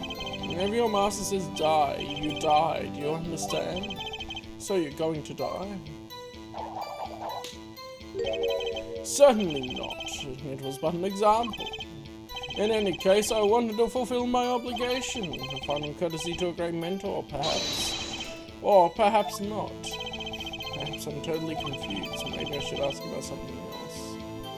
Okay, that's not it. So it's either the bullet or the number of pistols.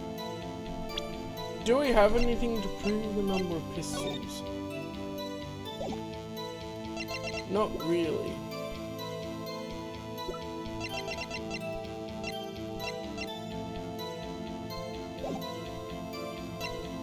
The bullet then.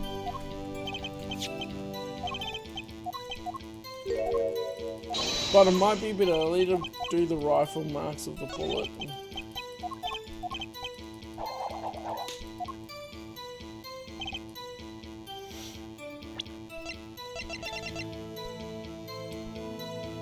Found in the victim, no fingerprints found. I presented that before, didn't I? Oh yeah, the save is already there, pretty much, so... Objection! Okay. Yeah, I thought...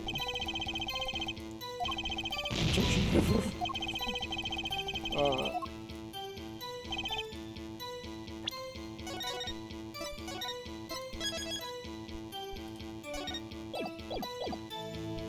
So...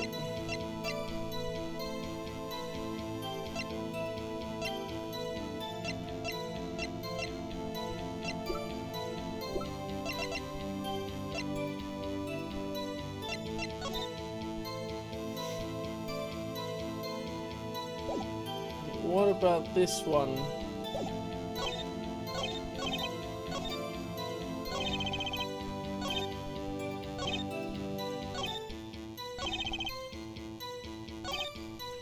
That'll be relevant to the timing, because the time between when Zach was there and he was there would be within the 10 minutes by the time Zach left.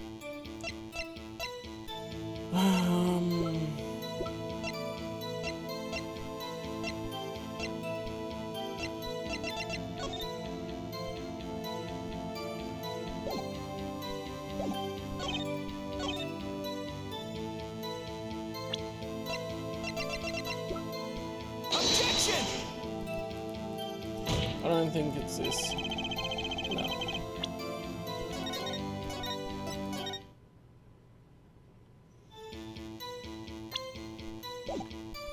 Hold it!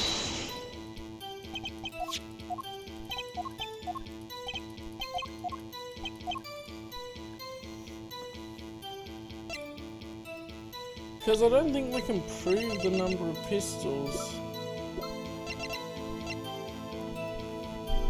Apart from, like, that doesn't help our case anyway. Or maybe we need to prove the number of pistols to then establish that the gun that he shot was the wrong one and it matches. Okay, so on the flashback on this one, so I feel like that might be relevant. So we have to prove there's 2 pistols for the rifling marks to be lined up.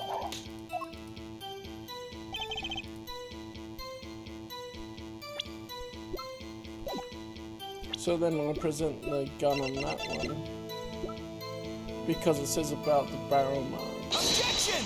Yes, okay. Just try and go back a step and go, what step do I need to prove here? Alright. According to the defendant, Zach Gramery, when he entered the room, there were 2 pistols on that table. 2. One of these pistols he used to shoot the clown in the forehead. Then he left with it in his pocket. Of course, this is what he would say. Unlike the hapless clown, we must assume our defendant has some brains in his head. Well, what about what Mr. Valent has told us? You see, there's something about his testimony that doesn't make sense. What might that be?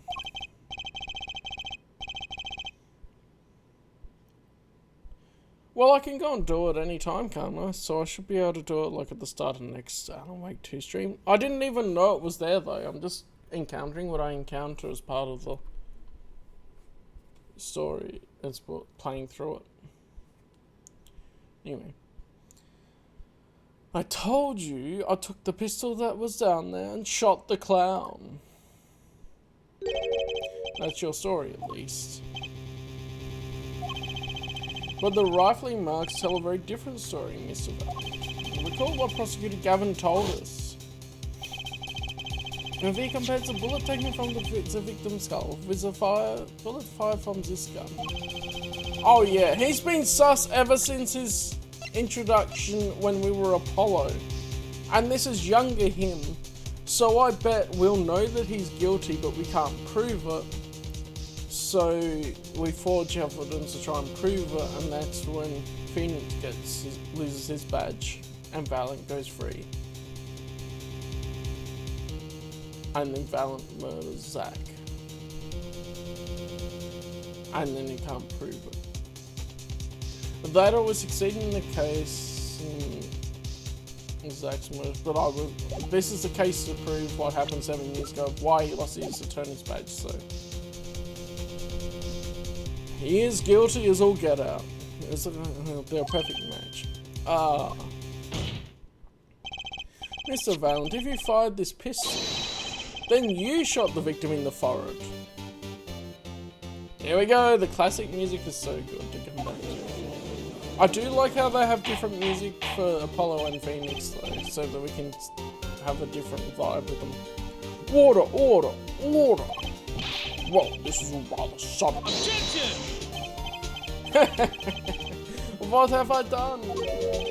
But Prosecutor Gavin, I owe the court an apology. Sorry. sorry for what? You see, I was unaware that 2 of these unique pistols were crafted. The analysis of the rifling marks only proves the type of guns that fired them. Objection! But that's not what you told us before. You said you verified the murder weapon. Which is why I'm apologizing to you now, quite sincerely, I might add. Or would you hold me accountable for a mistake made in my youth? That was just this morning. I'm still young. And I might add, it wasn't really my fault. If the defendant had only admitted he took one pistol from the scene of the crime, we would not be having this pleasant discussion now.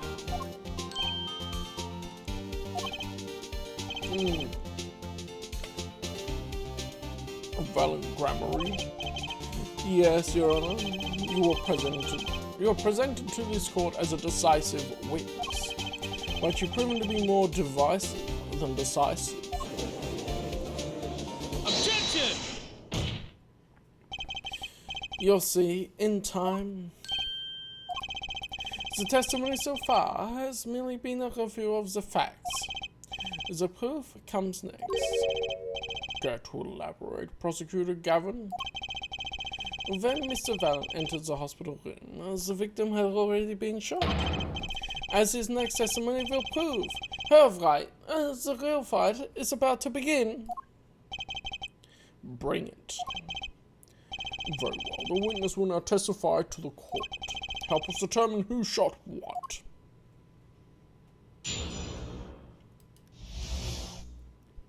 Who shot what? I arrived at the hospital room at the appointed time, which is to say 20 past 11. After discovering the body, I fulfilled my obligation and called in the doctor. The doctor examined the body before the police arrived. It was quite clear about the time of death. 10 past 11. And the one in the room at that time was my partner, not me. Those times are rather close, you have to admit. We're talking about an alibi established over a matter of minutes. Which also, the autopsy report says between 10 and 11:30. If it was down to a specific time, then it would be in the autopsy report. Choose a 10-minute discrepancy as the basis for of your alibi. It's easy to explain in this situation, Herr Judge. For example, take our debut single, 13 Years Hard Time for Love. Cue to the song, press the play button, and it will play for 2 minutes and 15 seconds. Do it 100 times, the result is the same. The debut single was only 2 minutes and 15 seconds long. What a rip-off. Magic is a world of utmost precision. Hocus pocus requires admirable focus. And is the time of death determined by the doctor there is an incontrovertible truth. Very well, the prosecution warns us that we're dealing with rather precise times, and we can expect the cross-examination to require the same level of precision. I would hope the defense refrains from its customarily broad-sweeping accusations, lest we blur the focus of this case so clearly demands. Point taken. Baseless remarks will result in a penalty. Carry on, Mr. Wright. Carry on. Right.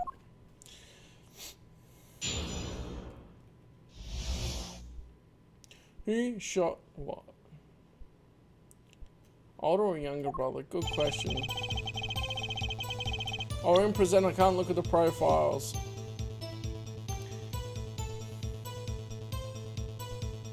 I don't even know if, I mean, I was thinking of the Grammarys. I'm not sure on Clavier if he's older or younger than Christoph. But everyone looks younger here. I think they're more brothers, as in they were both adopted into being magicians by Magnifi, if you're thinking about the Magician Brothers. 11. Can you prove that's when you arrived? Alas, such a feat may be beyond even the great Valen. For there is no one in that room but Magnifi, and he was departed after a fashion. I have here Defendant Zach Gunnery's sworn deposition. I snuck into his rooms that night at the appointed time. It was 10 minutes before I left the room, and the victim was still alive. The time indicated by this letter to Zach was 11:05. Exactly. Which means the witness could not have entered that room before 15:15. Because his partner was still in the middle of his crime. I see someone did their arithmetic homework. You see, the defendant himself has corroborated the witness's testimony. Does that all make sense?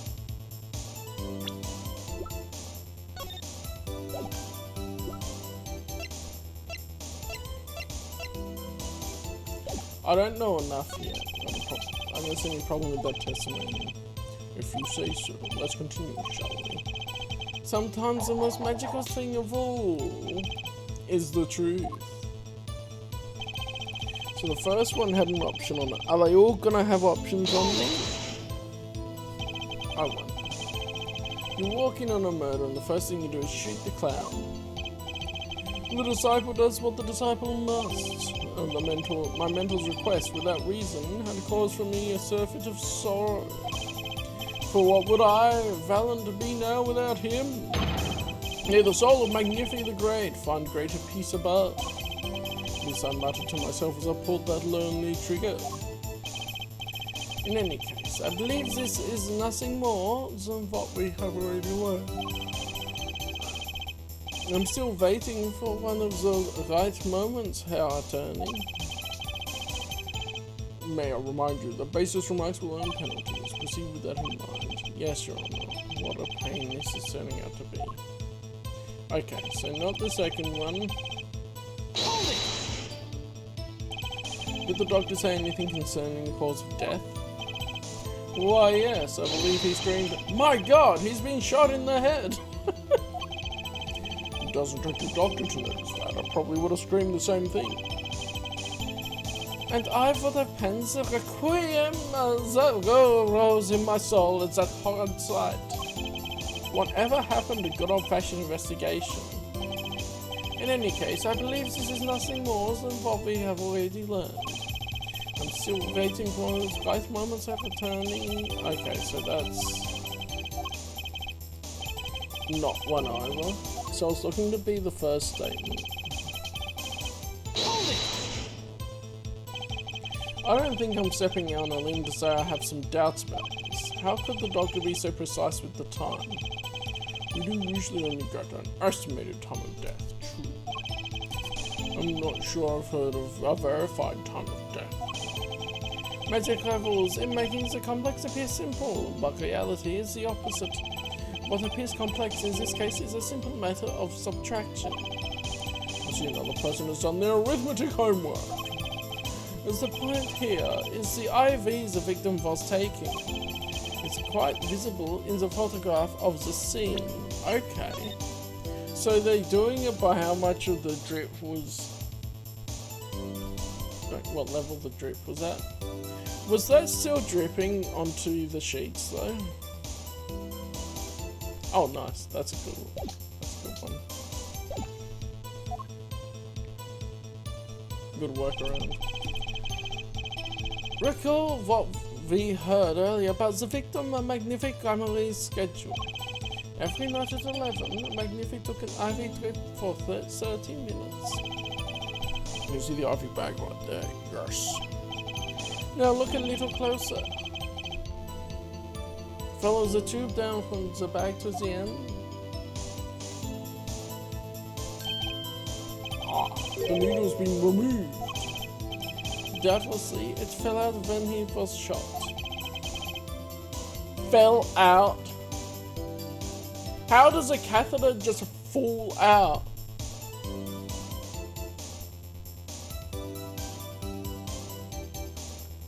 No, it has... Clavia, what are you smoking? The catheters have to be purposely removed. That will seem to be the case. When the needle comes out, the IV no longer drips. Okay. So they are saying there's a fail-safe. Ah, you could just measure the remaining IV liquid. Precisely. The IV liquid functions for the purposes as an hourglass of sorts. This is how the doctor determines the time of death. But it says 11 to 11:30 on the autopsy report. From the amount remaining in the bag, it was determined that the IV had stopped 10 minutes after administration began. Well, what if it was removed earlier? Ah. Approx 10 minutes had passed since the IV began. And so it was when I, Valent, entered that room. 10 minutes had passed since that horrible crime was committed. And this is proof. Well, Mr. Wright, did that seem important? Yes. Well, seeing how it is the biggest clue we have to the time of death, I'd say it's very important. Agreed. It would be hard to imagine a more precise way to determine the time. Behold the power of arithmetic. Very well. The witness will add this detail to his testimony. Sometimes the most magical thing of all is the truth.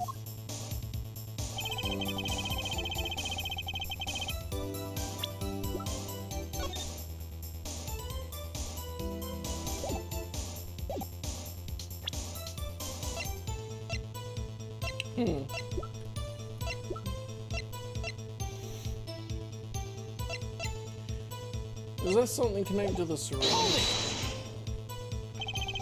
Did you notice the IV yourself by any chance? When first I entered the room, the stench of gunpowder assailed me. Next, the mark of death upon my mentor's forehead. And then, his left arm did, I spy, a rose, drooping and withered. His thorn, the discarded IV needle. Knocked from the vein by the force of the shot, luckily for you. Is that a thing? I'm still sus on them just hand waving. Oh, it fell out. If that Ivy had not been there, why, he must be a suspect. Indubitably so. I might say thanks to my lucky colour. Your lucky colour? Indeed, even today I wear it proudly upon my suspect self. Even he's saying he's suspect. For it always, without fail, it brings me luck. Why, when Zack and Valor won their first Magician's Grand Prix? Yes, the very one held by the Association of International Magicians. That's a thing, we're getting the magician law now. I was adorned in this attire then too, and our trophy? A bust. Ah, what a day that was. This is one trip down memory lane, no offense. My lucky colour, yes indeed, and that IV too. I say I think it was huge, especially for me, a Valent. That does seem to be the case indeed. Well, Mr. Wright, any thoughts on this testimony? I'm sure he's happy with himself. Okay, how about this lucky colour testimony? It doesn't look like the same colour to me in the image.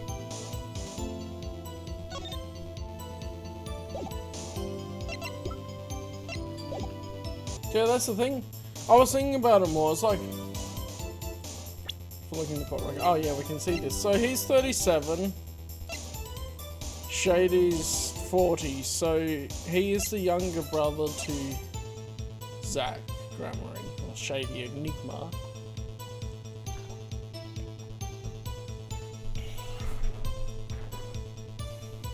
Ha! There's a profile on Gumshoe. Detective on the case, first to examine the scene, goes by Detective Gumshoe.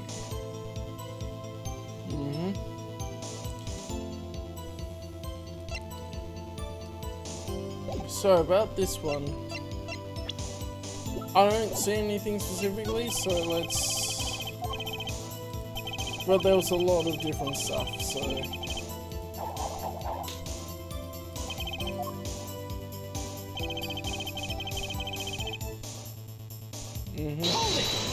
So he says that he went to the hospital room at 20 past 11. The time given by the defendant's Zach Gramling was 5 past. He didn't run into him at the hospital that night. This is why I never perform with amateurs, you see. Huh?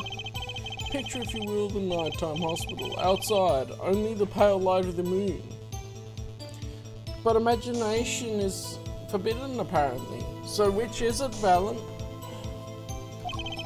If two dresses were to meet in such circumstances, I dare say that would ruin the mood completely. The mood isn't in question here. I believe the fitness is saying they didn't meet, yeah? For what is magic if not the study of beauty? Us meeting was not only out of the question, it was an impossibility. For what is magic if not the study of how to make absolutely no sense at all? That's it. Was there a contradiction there? Okay.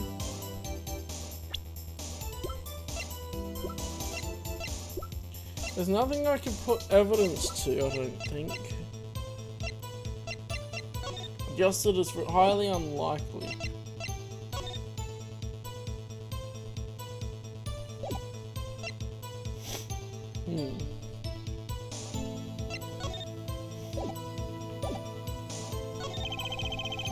So, not yet. If you say so. Let's continue, shall we? Okay.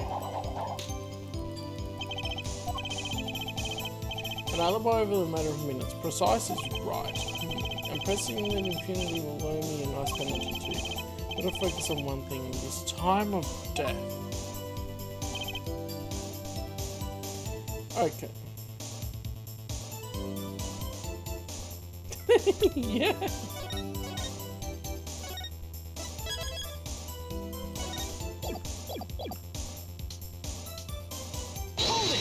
So this is time.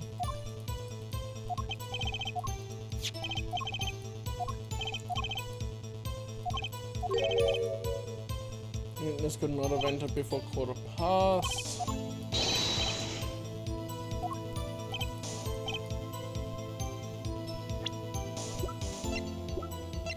Is there anything? Oh, maybe this is where I use this ladder, because it says about 10 minutes left. The only problem I see here is the glaring contradiction in that testimony.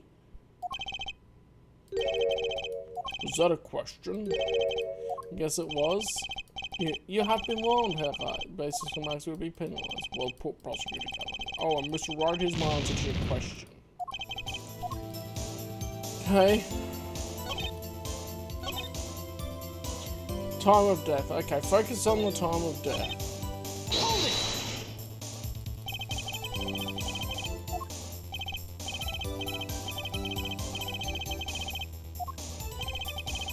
Okay, so this is probably the least sidetracked as well.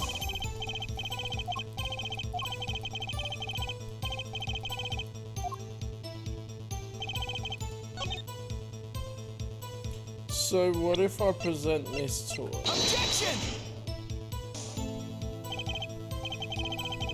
No, I'm thinking too far ahead again, am I?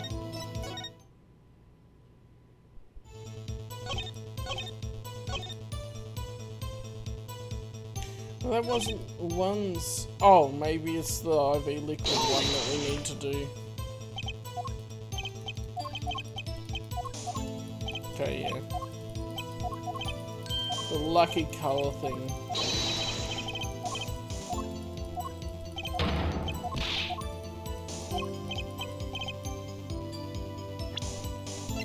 Because it just doesn't look like the colour. It's fair to say that this is supposed to be half an hour of liquid. And this is supposed to be 10 minutes worth. That doesn't look low enough in the photo. to be 10 minutes worth. Because they never fill up the bags to the brim.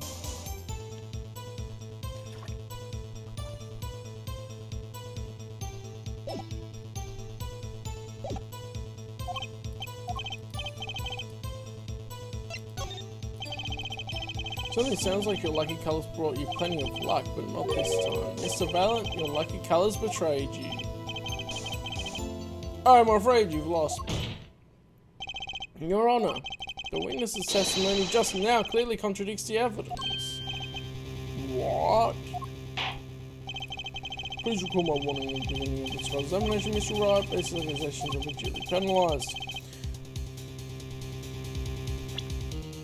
Yeah, I got it right. I do hope this latest accusation is well based. Don't worry, I've got all your bases right here. Very well. Let's hear the defence's claim. Where is your evidence that contradicts what Mr. Valent told us?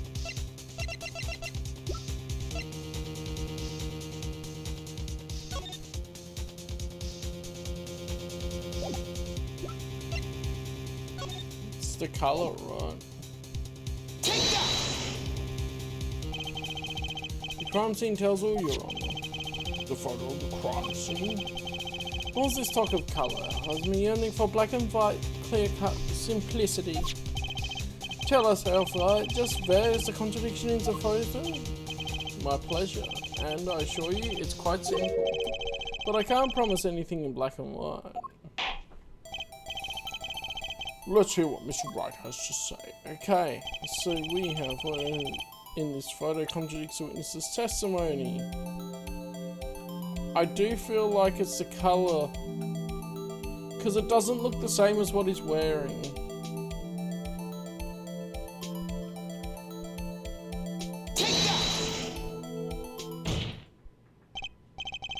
Valent Grammary, let's get one thing straight about your lucky colour. It's yellow, yes? It kind of takes the mystery out of it, but yes. So what there? Like, maybe with the lighting, the clown's wearing yellow? That's what he mixed up with? Something wrong with yellow, Mr. Wright? Yes, there is. Decisively wrong, in fact. Take another look at the photo of the crime scene. What's this? Confusion, no doubt. Tell us, what do your elderly eyes spy? Even my elderly eyes can see a problem here, Mr. Valent. Look at that IV bag. What is this? What foul magic? It would be hard to call the IV liquid yellow. And I'm afraid no magic was involved in the taking of this photograph. Alaka, no!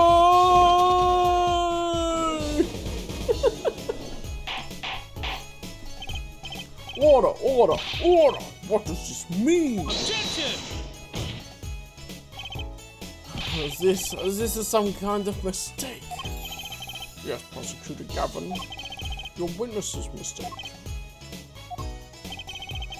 The greener they are, the harder they fall.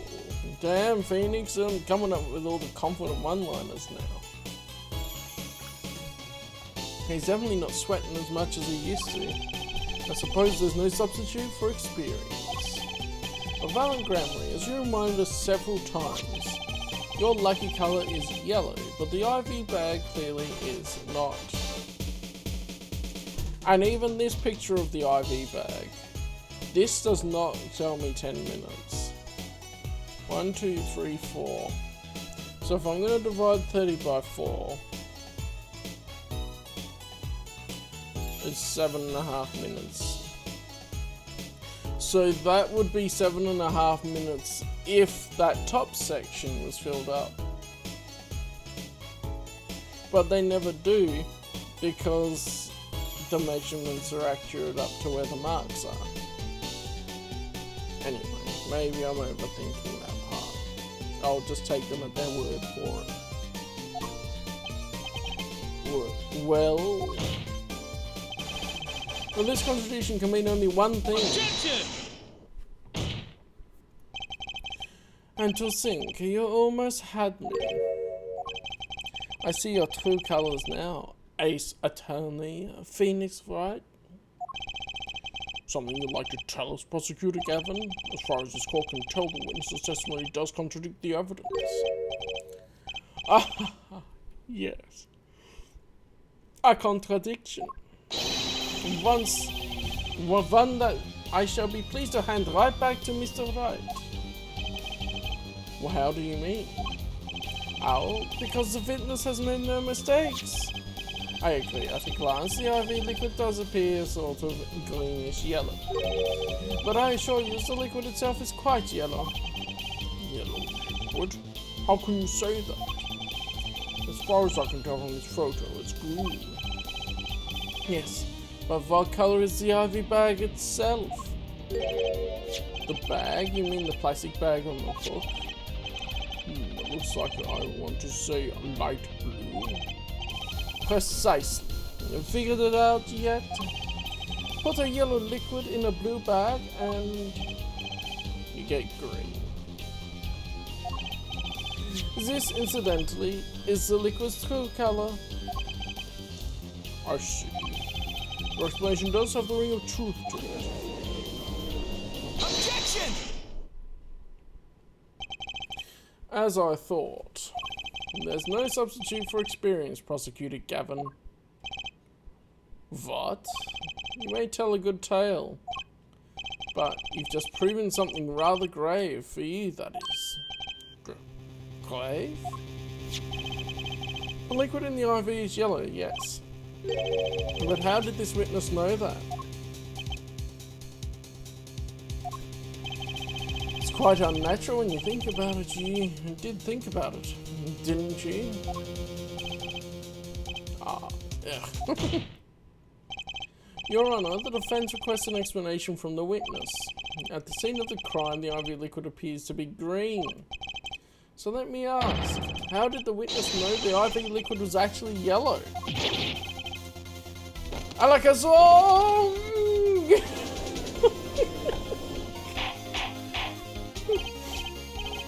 Order, order, order! Mr. Wright, you will explain this at once.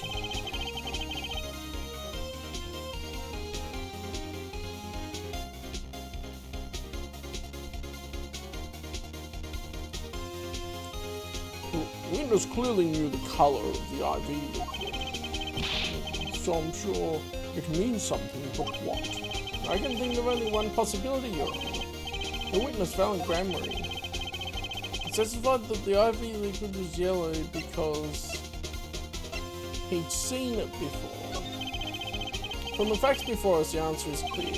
The witness knew that the IV liquid was yellow. Why? Because he'd seen it before.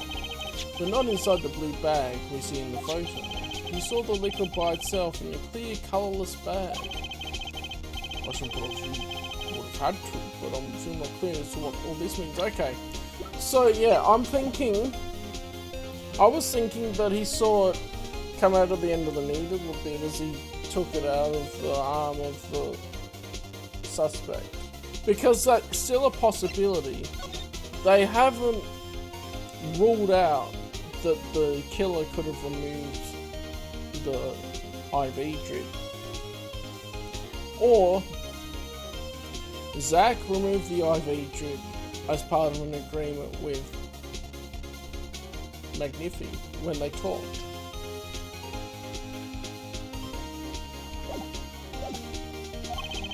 Ask yourself, why would he know if he didn't work at a hospital? That's where you'll find your meaning, right? Objection! I'm afraid I found nothing, but so what if he knew the IV liquid's colour? Leave be getting excited over absolutely nothing to our teeny bopper fans, yeah? Objection! The IV liquid is the only evidence proving the time of death. A 13-minute hourglass with 20 minutes worth of sand remaining. The claim, Prosecutor Gavin. I remember it well. However, there's a critical difference between an hourglass and an IV bag.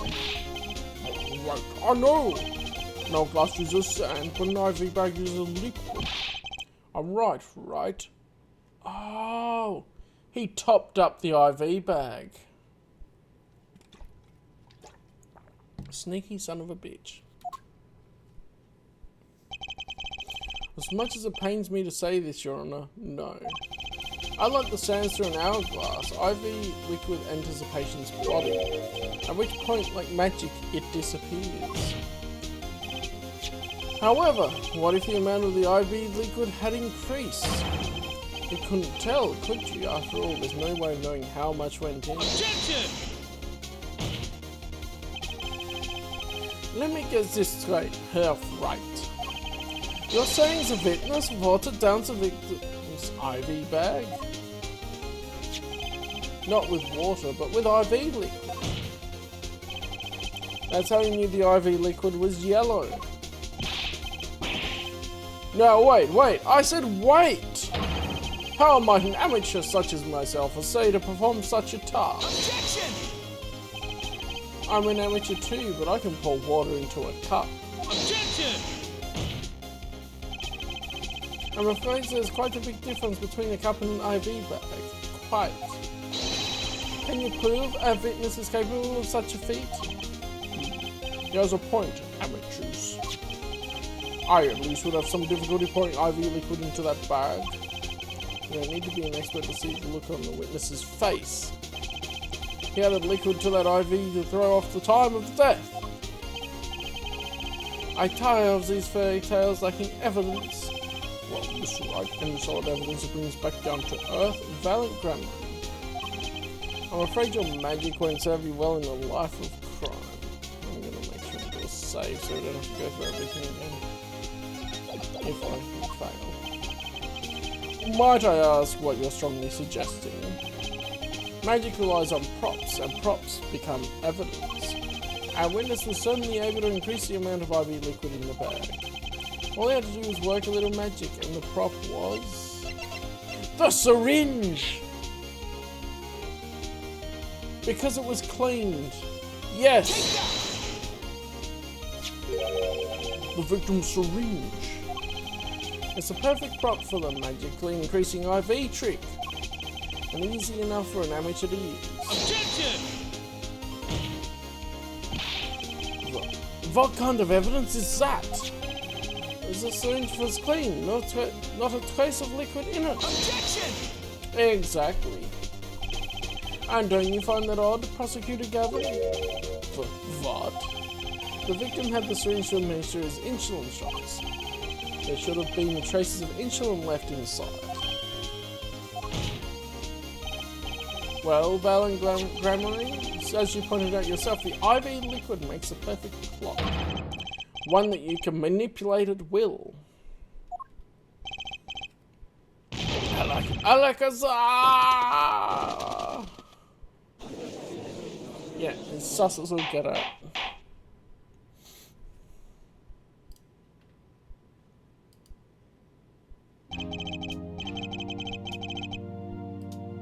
I do believe, well, with this being his first, that the burden of this trial has been a bit too much to bear for Prosecutor Gavin.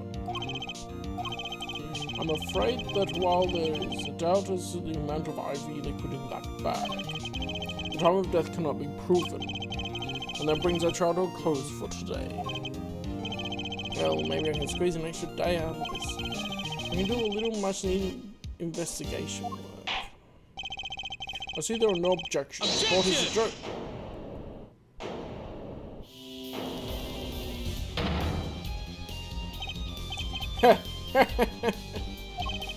Truly, there's no substitute for experience.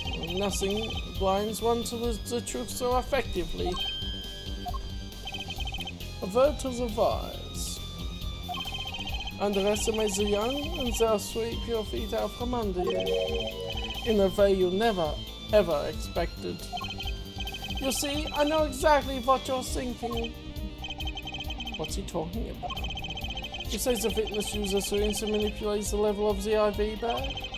But there is no proof. There's no proof he didn't do it either. Yes, quite true. Huh? He's admitting it? Nor was this witness quite as decisive as I had hoped. This I admit. After all, why linger in the past when the future holds so much? Have something in mind, Prosecutor Gavin? Proof, Herr Judge. I have another way to prove my case. With evidence, no less. Watch this. This is a victim, Magnific Amory's diary.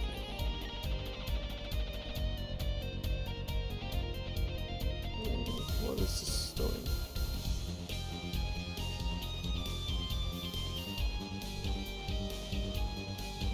There we go.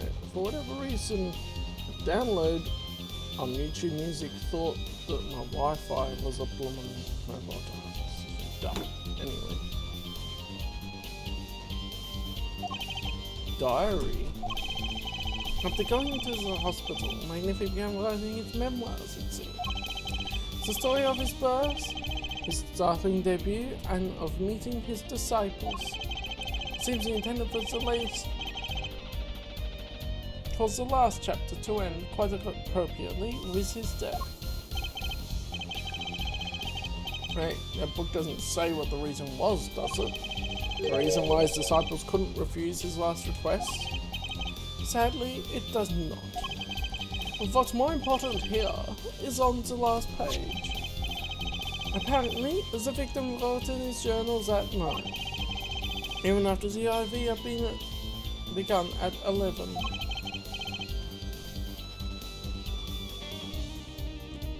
Let's read it, shall we? Tonight's IV is in maybe the last. I'll leave the rest of them. The first should come. I'll read it once I can see it properly. This does appear to have been written just before his death.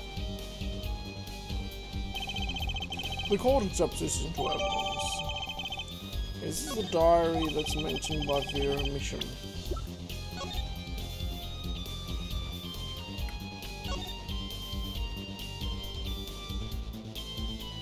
So, this is the last page that I ends here. Huh? What's this? It looks like a page was ripped out. Well, now, isn't that interesting? No, I wanted to read it! Let me read the damn page. Tonight's IV is in maybe the last. I'll leave the rest of them. The first should come soon. The journal may inhere and may go on, but not long. That depends on his hand. All that is left to mine is to lay down this pen. Okay. And this would be the page that was ripped out of it.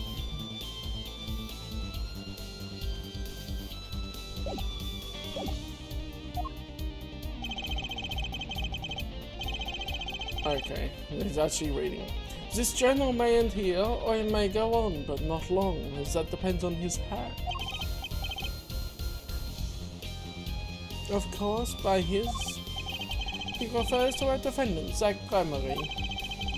That would make sense, yes. He was the first scheduled visitor after all. But look at what he said before that. This journal may end here, or may go on. It may go on. Magnific Gremery intended to write again. That is, if Zach Gremery didn't pull the trigger. As the defense understands the meaning of this, the victim's story does not go on. It ends. Because Magnific's life was brought to an end by the defendant, Zach Gremery. Can't he see that the page has been torn out? Order, order, order! Prosecutor Gavin. Are you certain that Magnific Gremery wrote this? As there is no mistaking his handwriting. Well, this does seem to be significant. According to this, Magnific did intend to continue his diary. Yeah, if his diary ended here, which plainly it did. Then the one who pulled the trigger was the first visitor, Zach Gremery. Well, how do you like me now, Herr Guide? Still too green for your taste? Yeah, you missed a clear page that had been torn out. You could see it in the book. He's right about the diary being pretty clear, still I find it hard to believe that he'd overlook such an obvious problem with this precious evidence. Well, Mr. Wright, the witness's testimony was lacking.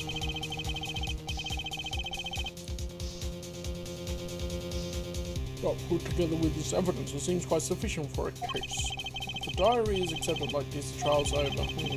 Maybe it's time for me to show them something. Show evidence!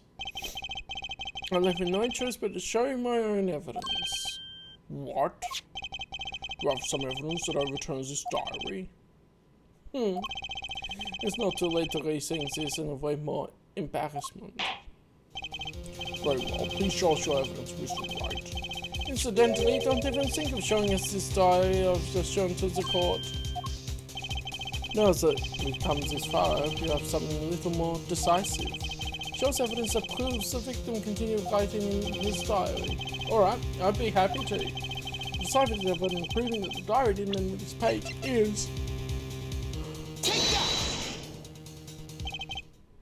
First, take a close look at this diary.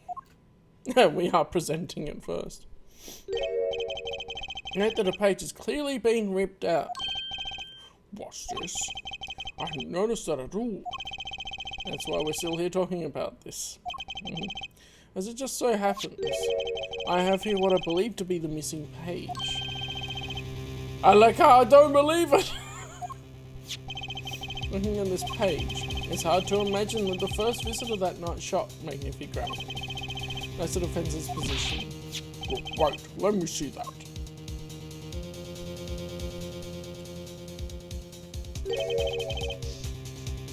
What in Sam Hill? Why, this is the continuation of the victim's diary.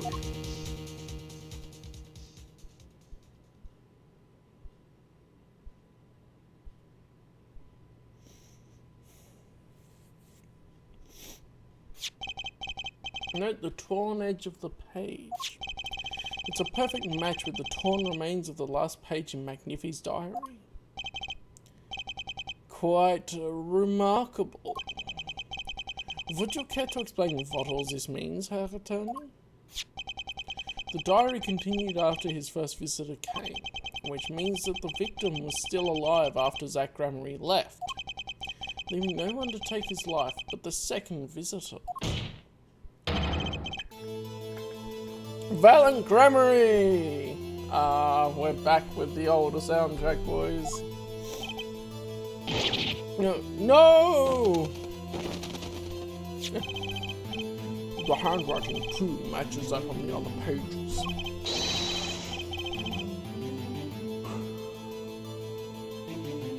This is, without a doubt, the genuine article. Order, order, order. But wait, that's impossible. That old man couldn't have written that. Objection!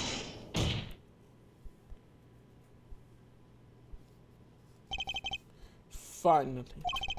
You just couldn't resist, could you, Herr Wright? Resist what? Presenting solid evidence? Herr Judge? Yes, Prosecutor Gavin. Oh! We've been set up, haven't we? This was just randomly given to us, but this is a forgery, isn't it?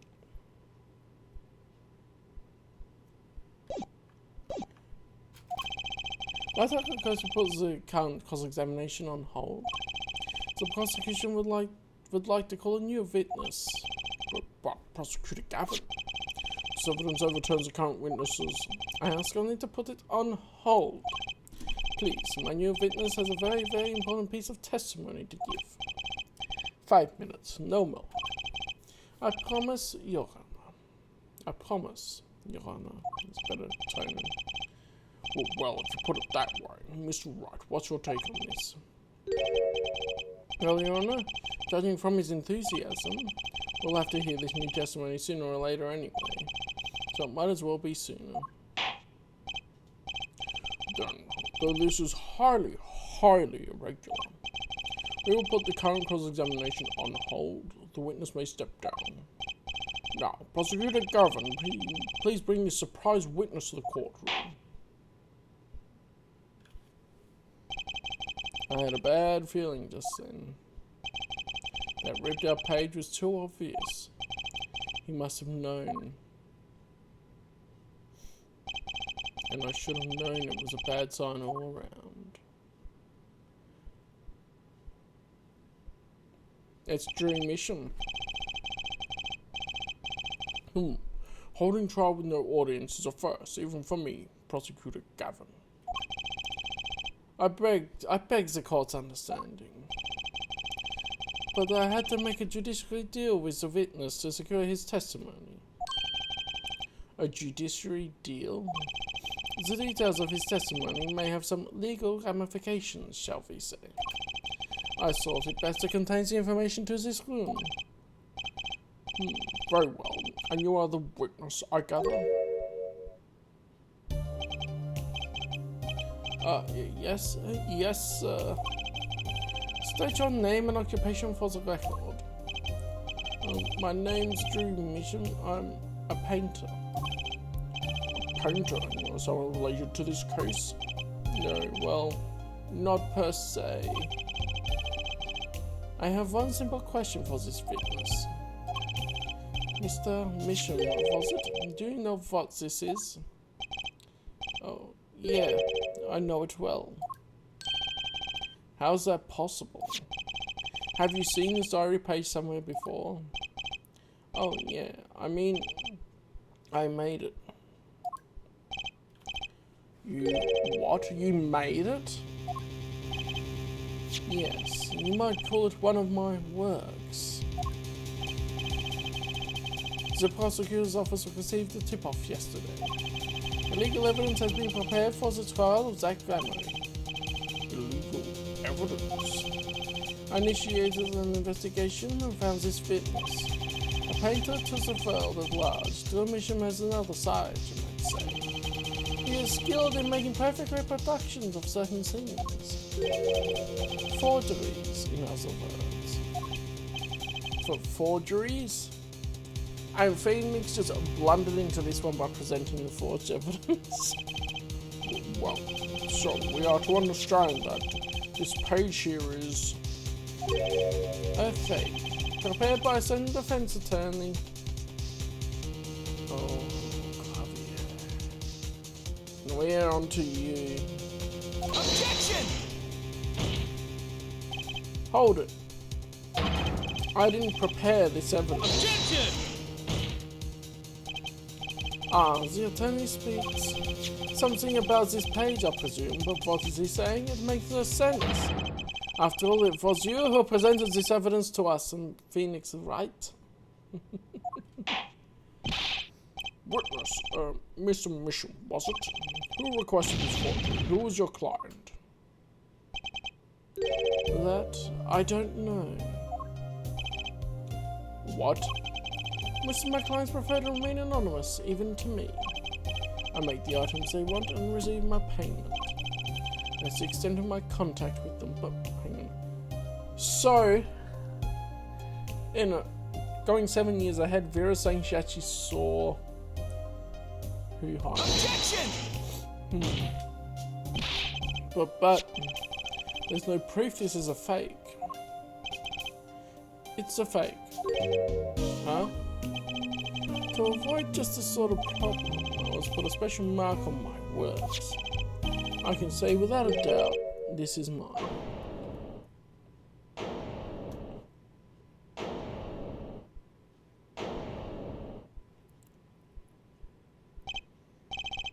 Mr. Wright, you have just presented illegal evidence to this court. My court.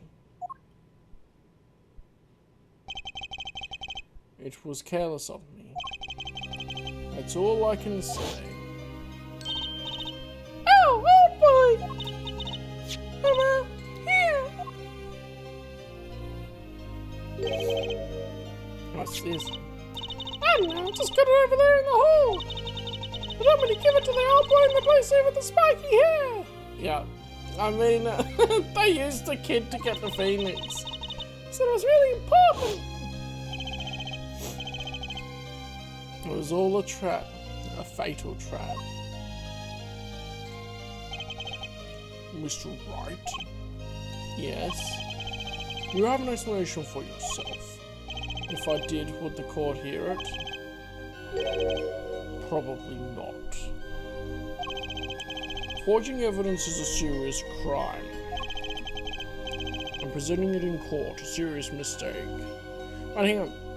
So if this is what gets him disbarred, how has Edgeworth's updates of the autopsy report not got him disbarred?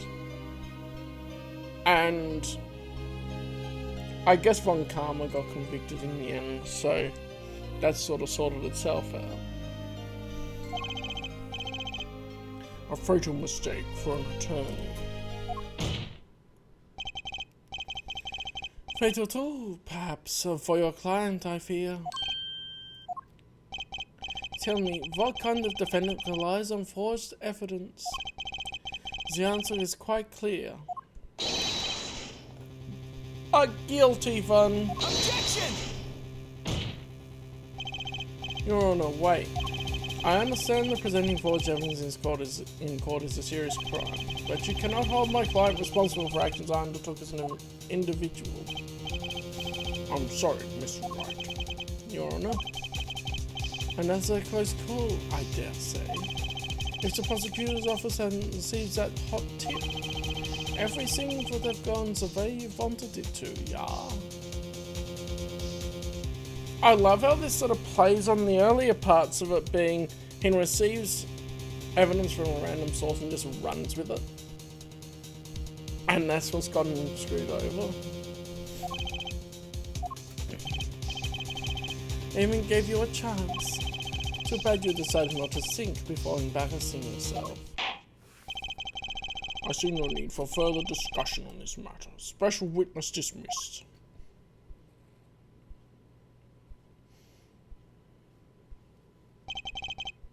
Mr. Attorney? Yes. Could I ask your name? Phoenix Wright.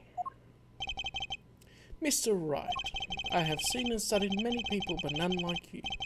I'll remember you, Mr. Wright.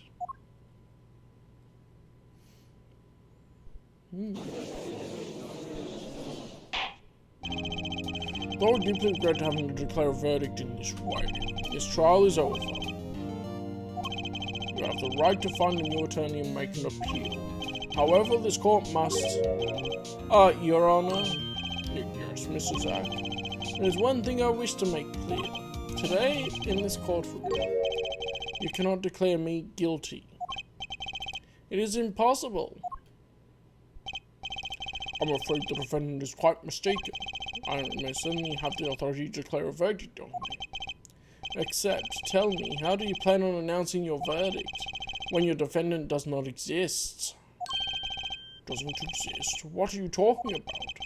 I'm talking about this.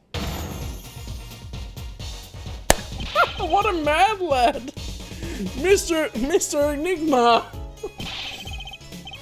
The defendant's escaped. Find him quick! Bailiff, close all exits from the building.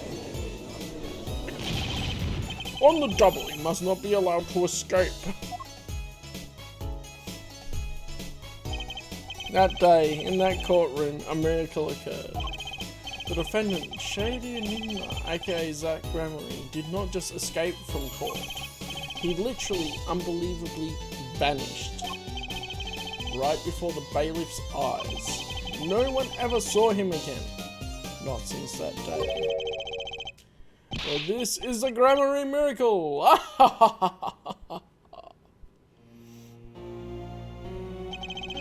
No verdict was declared.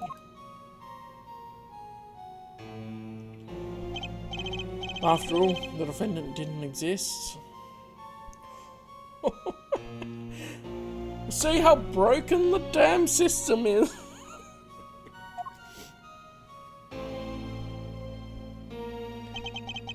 And that's how it happened. The trial of magician Zack Gramery vanished, along with him, for all eternity. The mysteries that remained behind were all solved, however, but not until 7 years later.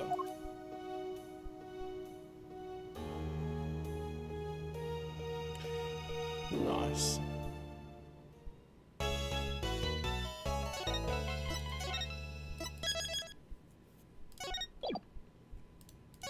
Continue on. We got time. The trial 7 years ago was the beginning of it all. This I know beyond a doubt. The mysteries of the past work their magic on the present. But you'll soon be finding all of this out for yourself. Which of Magnific Gramarye's disciples pulled that trigger? I'm pretty confident. Where did the vanishing defendants at Gramarye go? Into hiding. And that was connected with Phoenix's secret mission. Is he actually was still in contact with Shady Enigma?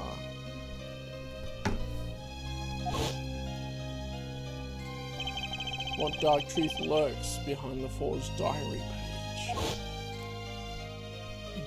Clavier trying to screw Phoenix over, I bet. What about the girl who was left behind? Adopted by Phoenix. We know that part. Oh!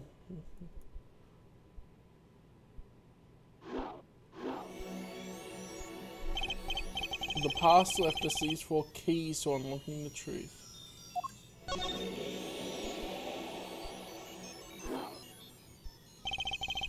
But that's not all. There are 4 keys in the present as well. And when all the questions have found their answers, the final trial will begin. But first you must chase the truth through then and now. Think of it as a game.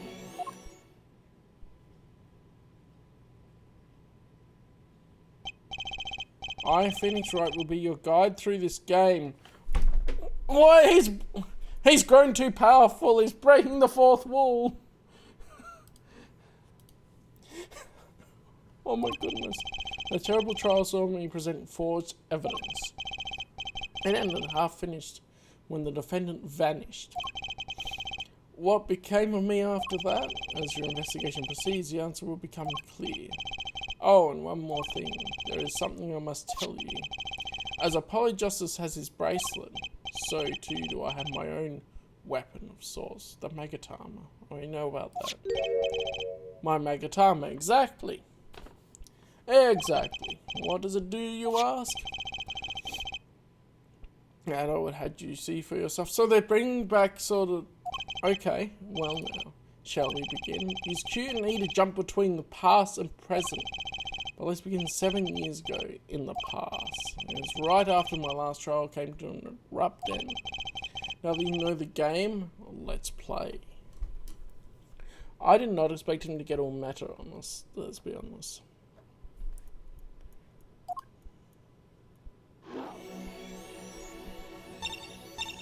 Oh!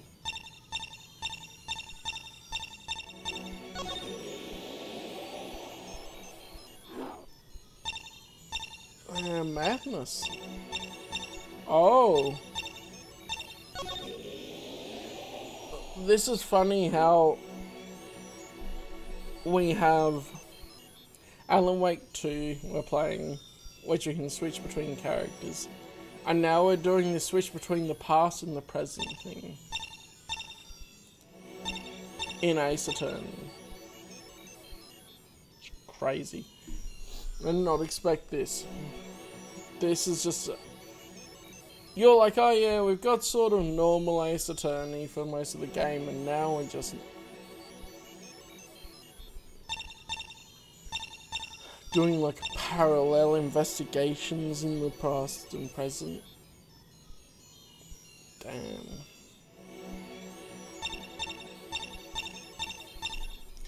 So if we go detention center. The nightmare trial was over, and the new nightmare of figuring out what had happened had just begun. I wanted to wake up to walk away, but I figured I'm the only one who could do this, probably. And besides, I had plenty of time, thanks to the Bar Association Review Board's decision. It's hard to work when your attorney's badge has been taken away.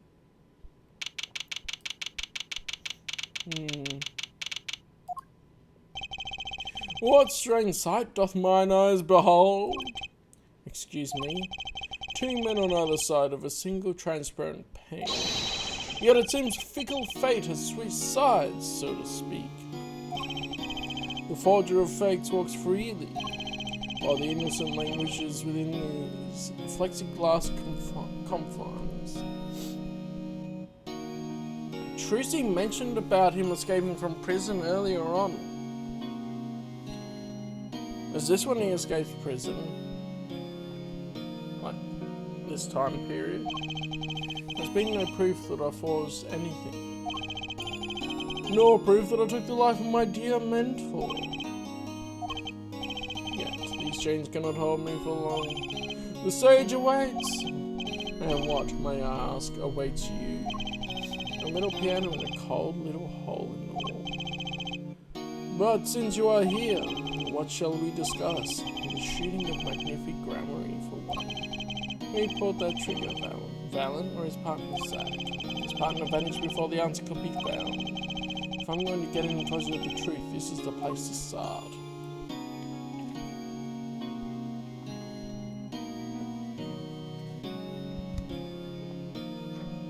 It's crazy. I think I'm just gonna... Okay, end inquiry I guess will take us back to the previous menu. I think I'm just gonna leave Ace Attorney here for now. That's just a banger place to stop.